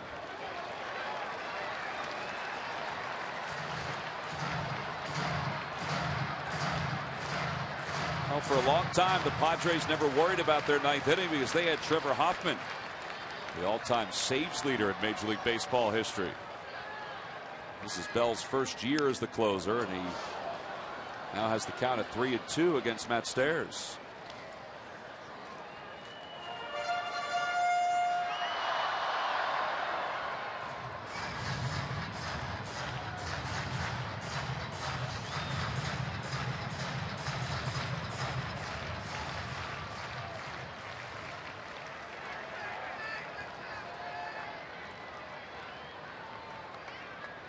Bell is Matt Stairs' kind of guy with that good fastball. He took one last night with the count 3-2. And he gets one here, and he lofts it in the air down the left field line. That'll slice foul.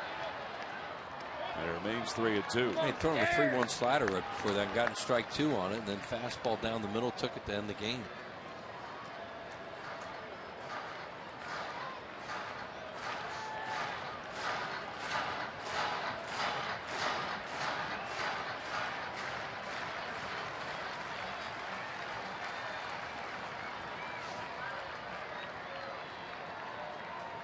Home run, baby, home run. 3-2, swung on it, missed. He got another fastball. This one was upstairs, and Stairs goes down on strikes for out number 1. Well, that strikeout for Heath Bell is 8th in 6 innings. Saw Hundley call fastball and flip his finger up in the air that he wanted it high, and he threw it right where he wanted it. It was ball 4, and he chased it. So 1 away, and Bell will go to work against the top of the order for the Phillies. It's Jimmy Rollins, who's 1 for 4.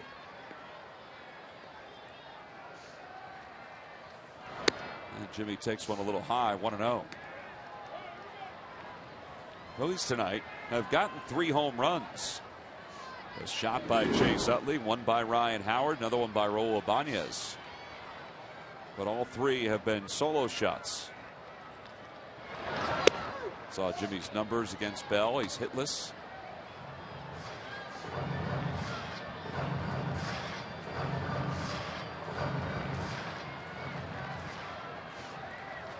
There's a lot of moving parts right there. Slider low. It's 2-1. Well, 2 things to be a closer. One, stuff, obviously, but the other thing is you just have to have the makeup for it. These guys are different. They can succeed in this role. You talked about him last night. You know him, and he's okay for this.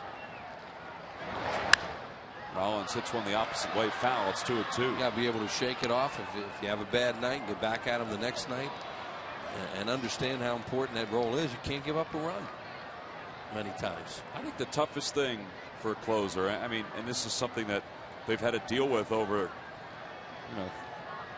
time, is just having a short memory. I think it's tough to find guys that have short memories. Really tough. And you know, a lot of guys can pitch the 8th, and not many can pitch the 9th. Again, Jimmy fouls it off. I mean, in the game of baseball, Charlie Manuel said last week that the game is built a lot of times on failure. But I think for a closer, for a hitter, you have 3 or 4 at bats the next day you can come back with. For a closer, you have another opportunity the next day, but it just doesn't seem like the same.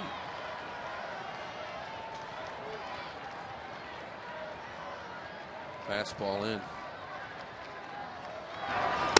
And it was out and away. It's 3-2.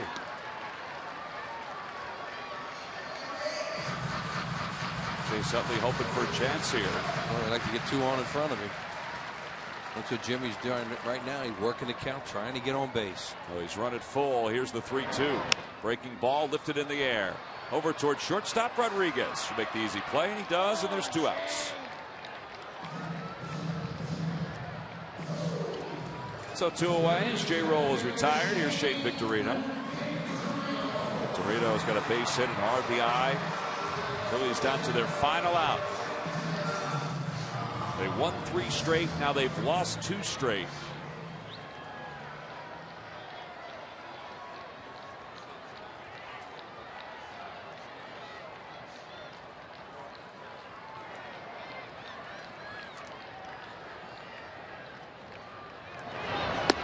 Want to know the count to Victorino.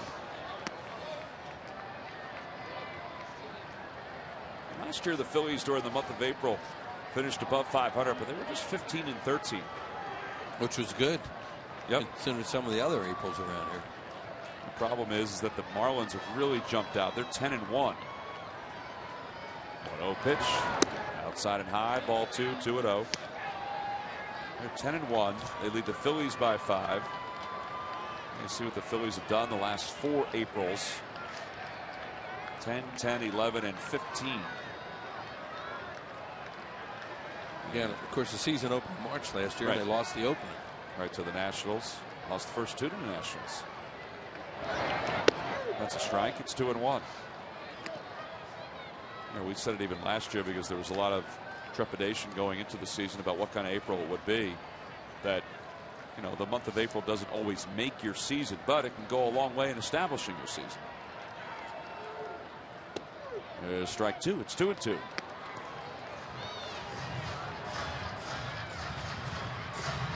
So Bell is 1 out, 1 strike away from picking up his 7th save.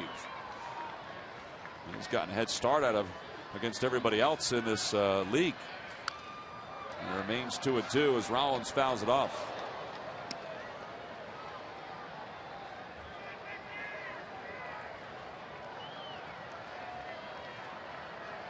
Phillies have 2 more against the Padres tomorrow afternoon and then Monday night.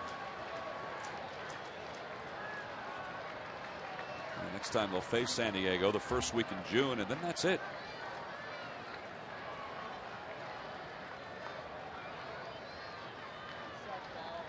Bell has got his signs and a chopper towards second base, and he's going to have his 7th save. A 1-2-3 bottom of the 9th inning, and Heath Bell closes this one out for the Padres, and the Phillies have dropped 3 straight games as they lose tonight by a final score of 8-5.